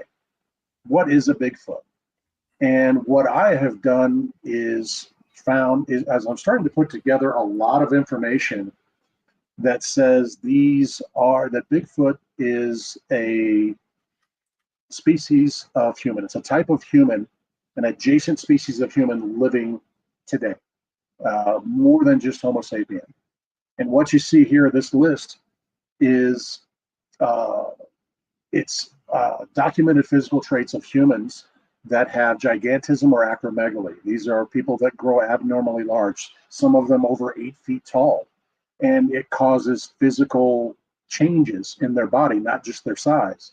As you can see, there are pronounced brow, a pronounced jaw, thickening of fingers. You get very thick fingers, some of them do. And you look at the longer limbs, things like that. A conical type skull can develop. When you have somebody like Andre the Giant kind of thing. Yeah, well, Andre the Giant. There's several examples that you can look at, and that people that are going through those type of things, and going through that kind of stuff. And you should look it up, just images of people with gigantism, and you'd be shocked. The facial features, the bodily features, everything like that. But this list right here is going to tell you what happens to people. Now, Alex, if you could throw up the other one I have is a list of physical traits reported in Bigfoot sightings. And you look at that list and you have to go, oh, wow. Okay, there's some correlation there. Okay, if the first list of traits is about people, what happens to human beings when they get very large. Okay, then you have Bigfoot, who has a number of the same traits. You put that together with just the evidence that we have, what we know about these creatures, and you take reliable footprint evidence examined by professionals, people that know what they're talking about. You see a foot that is supremely adapted to upright walking. And it's not, and I say supremely because it's not just that they're walking upright, it's that that foot is constructed to be able to walk upright carrying a tremendous amount of weight. And of course, I'm talking about the mid-tarsal break that you can see left behind in some of the footprint evidence that you get. But when you think about that, okay, you have that foot that's there for upright walking. The foot alone is not enough to be able to walk upright, to go from an ape who walks, knuckle walks, to an upright walker. You have to have, in addition to the adaptation of that foot, you have to have an adaptation to the ankle, to the knee, to the hip, also to the lower back and the neck. You have to have all those adaptations for upright walking to be efficient and be beneficial to the individual that's doing it. We all know, we've all seen, chimps and gorillas that are walking upright. But if you look at the structure of their legs, it's not built for that. Humans, when we walk, our hip actually drops a little bit when we go to extend our foot out. The hip comes down slightly. When you're looking at an ape, a chimp or a gorilla, even an orangutan, they have to lift their hip up to be able to propel themselves forward. And they're just not designed for that nice, easy, ergonomic way of walking the way that we have upright. They're just not designed for it, but we are. But guess what? Bigfoot walks the same way. Okay, absolutely. You look at the Freeman footage, you look at the Patterson-Gimlin film. You can talk about any of those images you want to. I've heard all the arguments against them and for them. Okay, I look at those and they indicate the same thing. They indicate the fact that they walk very similarly to the way we do. You combine that, and now what I also have, which is a leftover from my previous line of research, is I look at behavioral evidence too. And you have to understand, why are they so elusive? Why are they so aloof from human contact, and yet still live, in some cases, in very close proximity to humans, because we're not only a great threat to them, but we're a great opportunity as well in producing food and keeping food around, and producing water sources in some cases. There's a lot of things that are going on there, but why do they avoid contact with us so much? And I think what it comes down to is a very well-defined cultural memory with them, in that at some point in their past, we have been a significant opponent for them and have been a major threat for them. And, I think I mentioned this. You can go back to the Younger Dryas period, coming out of the last ice age. We know that at a certain point, humans, Homo sapiens, their population was reduced to maybe 40 to 50 individuals at one point. And we know this from the lack of genetic variation that we have in humans. 0.1% of genetic variation that you're going to find for all Homo sapiens. You compare that to just chimpanzees, that probably our closest physical relative, there's a 1.2% genetic variation with them. Their population has been able to vary as much needed for their evolution, and they're adapting to their surroundings and what they needed. We, rather than doing that, rather than adapting to them, we have turned to technology and turned to other things to be able to help us. We haven't physically adapted where we have been able to adapt that way. We've been able to take other animal skins and put them on us to keep us warm. We've been able to domesticate animals. We've been able to learn how to fish. We've been able to go through all these type of things. You can go through a litany of reasons why. And what I think is that at some point, we were at that point of contention with us and with the Bigfoot population and probably the Neanderthal population at the same time. And you're looking at these three groups just trying to survive. And there was probably a lot of conflict that are out there. And that could be a cultural memory that has them for them to stay away from us. You look at all the Native American stories there are about warfare between their tribes and the forest people that were in there. Okay, and what they had to go up against. You look at all those stories. Okay, obviously they've gotten to a point where they have to avoid us so much that maybe it's even to the point that has arrested their development as a species. Whereas they're highly intelligent creatures. We know this. We know for a fact they're highly intelligent in some of the abilities that they've demonstrated with mimicry and the coordinated tactics and hunting and all kinds of different things that they're able to do. Okay, you don't have that type of intelligence without the ability to adapt. And that's what evolution is about. People don't understand, I think, what evolution is. It's not just, people, they say, well, it's survival of the fittest. Well, no, it's the ones that can adapt the most. And you're looking at this Bigfoot who has 2 arms, 2 legs, 10 fingers, 10 toes, 2 eyes, everything like us. They've adapted to this form, which is the most adaptable form possible at this point. It's the best adaptive form that we can find. Okay. And there have been 21 types of humans, including Homo sapiens, that have been found through history. And now those types of humans are not lined up one behind the other, one becoming the other. They were adjacent in many cases. They were living at the same time in different places. Sometimes, we know that at one point, not a tremendous amount of time ago, there were 4 different types of humans on the planet at the same time. And that's how it goes. You're looking at 3 of them right now. Yeah, some of them have more hair than others. But that's really what it comes down to. The relationship between Bigfoot and human being is fascinating to me, to the point where I'm working with people on trying to reverse engineer some of the behavior that they have and being able to communicate intention, being able to communicate, big picture type of things, coexistence, friendliness. Are you familiar with Christopher Noel's theory, which I really do think it's really amazing, that they may be autistic. They have autistic traits. It wouldn't surprise me, because they can sit and watch the most mundane thing, the thing that we'd find most, just the most boring thing. They can just sit and watch it for hours and hours and hours. That wouldn't surprise me a bit. I would love to be able to get, a lot more data on that, because you should talk to Christopher. I can be happy to introduce. Well, I've talked to him once. I've been on his show one time. Oh, you were? Okay. That's been several years ago. But he's done some great work in being able to advance a different type of research that's out there. And I think that's what we need more and more of. If you really look at our field that we're in here, a lot of the research that's done today isn't really different from the way it was being done 50 years ago, back in the 1970s.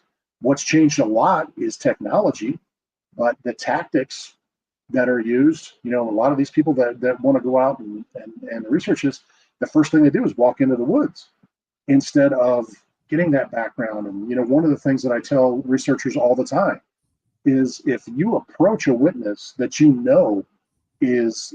has been disturbed, has been, disrupted by their experience, if you approach them in the right way, you will get far more information than you actually ever thought you could.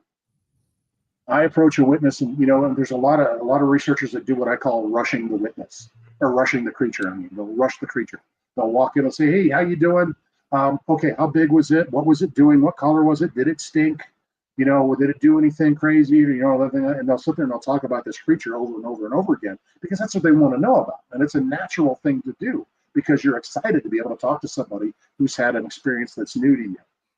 And what happens is they go through that process, and they get to the end, and they go, "Okay, well, thanks for your time," and then boom, they're gone.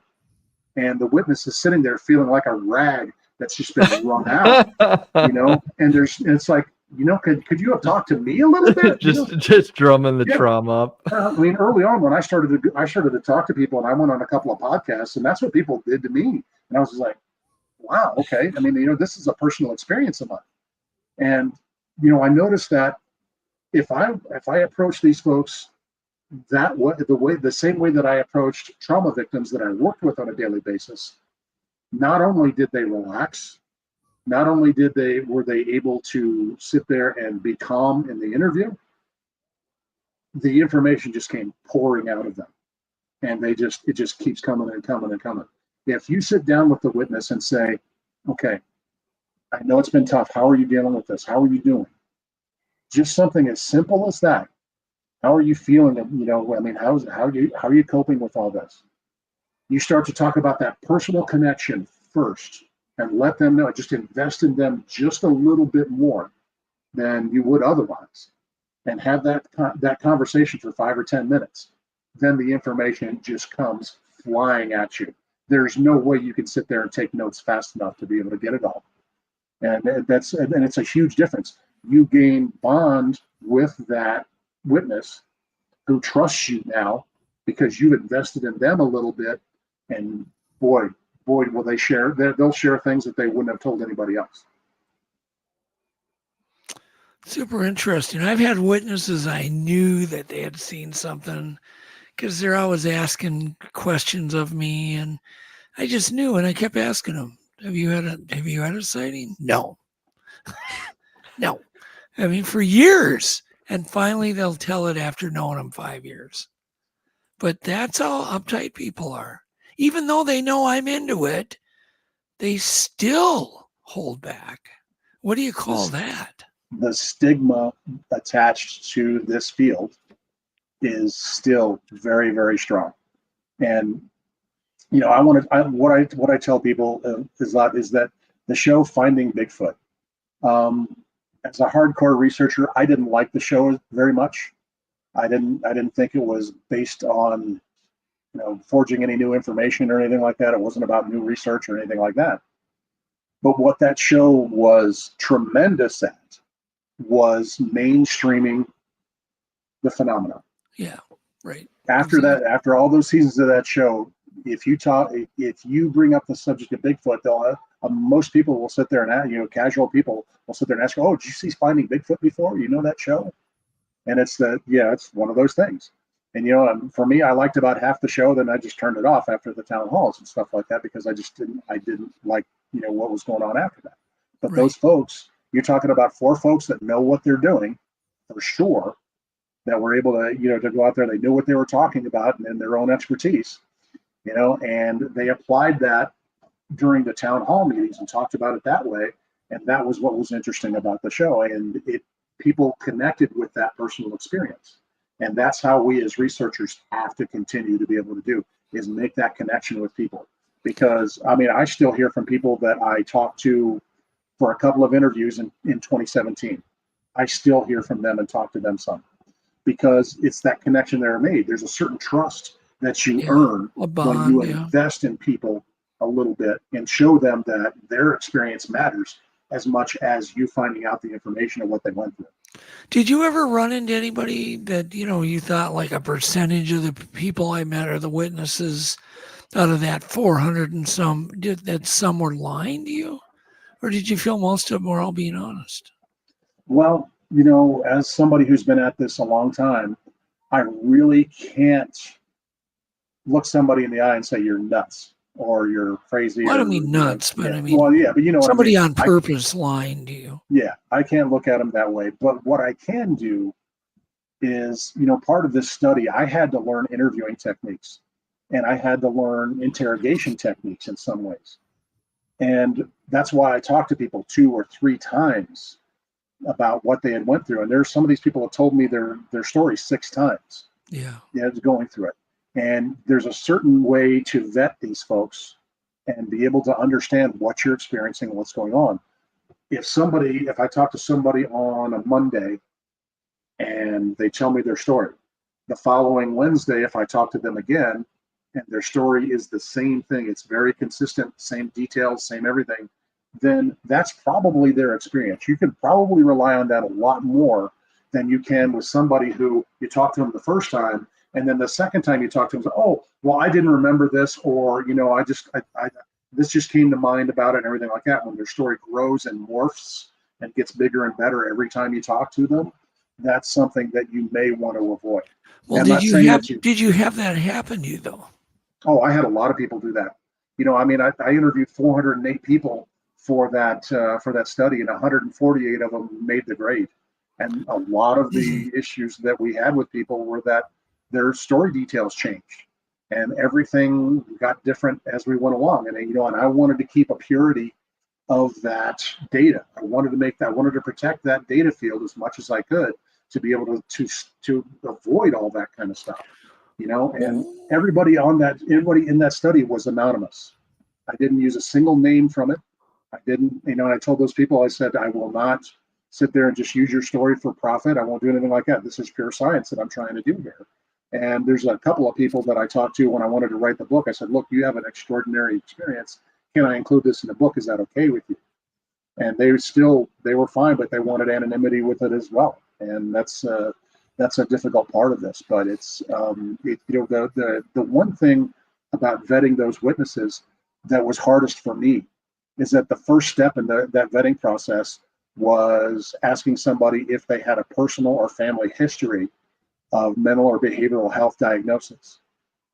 And having, working in that field at the time, it was hard for me to talk to people about that because, there are a lot of people that told a very sober story and it was a very consistent story. But the first thing somebody would point to when it came down to it, when it came to that data was, oh, this person has this or this person has that, or this diagnosis. And not in my mind, but in the mind of somebody who's trying to pick it apart would say, well, he let people in there that had these diagnoses and that we can't trust this data. So that was very difficult. So, when you interview over 400 people and you only keep 36% of the stories, trust me, there's a lot of reasons why you don't want to use the other stories. Well, I know, but were the other people lying, or were they had an experience that maybe were just embellishing a little bit, or what are your thoughts? I think there was far more embellishment than there was outright lying. I think it was important to look at it that way. And there's some people that finally, somebody's finally listening to me. I've got to keep him talking to me. I've got to keep him calling me back. And they would just give me more and more interesting details, that they I think some of them were telling me what they thought I wanted to hear. Mm-hmm. And what they did is talk their way right out of the study because I had to. I had to be able to get some solid data. So, the solid data points that we needed to be able to document the fact that these people were being impacted by these experiences. Yeah. Well, that's interesting. That's a lot of witnesses to interview right in a row, bing, bing, bing, bing, bing. Oh, there were some times when I was doing 2 or 3 or 4 interviews in a day.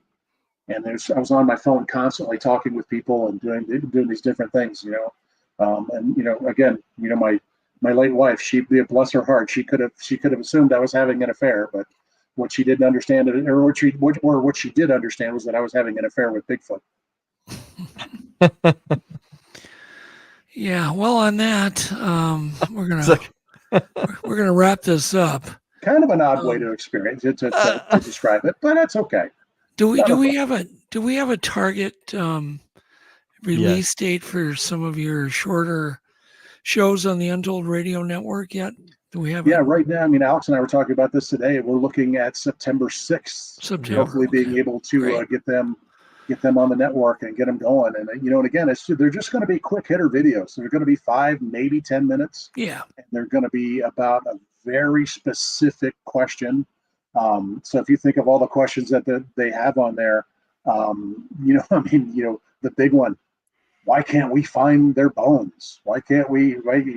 How do we know what they are? All these big questions in there, and then little tiny things that are in there as well. Maybe some that maybe need some clarification. And I'm just going to talk from a Well, it's straight going to be scientific standpoint. endless. It'll be endless. And I really do think you have a very great way of communicating, Rich. And well, thank you. I think you'll be able to get a lot of really good thoughts, especially for people who are maybe new to the whole mystery, you know. Well, I appreciate that. It's going to be a lot of fun. Yeah, no, it'll be cool. But that'll happen in September. So look forward to that. With that, we're going to definitely be back next week. Do we have a guest lined up for next week, Alex? No, we're going to have to get together on that. We ran out. We usually book pretty far in advance, but summer has kept us both pretty busy. We haven't booked as many. But with that, I do want to leave everybody with, remember that everything happens for us versus not to us. Things happen for us. Take advantage of that and appreciate all the cool, weird things that do happen to us because it's for us. So with that, I want to say goodnight. Thank you, Rich. Thanks, Eric. Thanks, Thank Rich. you, Adam and Ethan, for thank you, helping guys. out. Thank you for this opportunity. It's been a lot of fun. I enjoyed it greatly. Yeah, well, we enjoyed having you too, Rich. So with that, thanks, Alex, and have a good night, everybody. Good night, everyone. Good night. I call you up in the middle of the night. Been bothered by dreams, ain't feeling alright. You give me comfort, say just give it some time. By the end of our talk, I'm feeling just fine. You and I will always know where we belong. This ain't no ordinary love we got going on. I'll pick you up in my 59 Ford. We head on down the road until we get bored. Just you and me and the sun and the wind. If the rain should start falling, we'll head on home again. Everybody else can see where we belong. Oh, ain't no ordinary love we got going on. At the end of the world, together forever is one, and I'll wait. If ever you should be in doubt, and I'll pray they never can pull us apart, and I'll wait for the time when we'll be together every day. But I know if ever we'll be led astray, that I'll find my way back home to you again.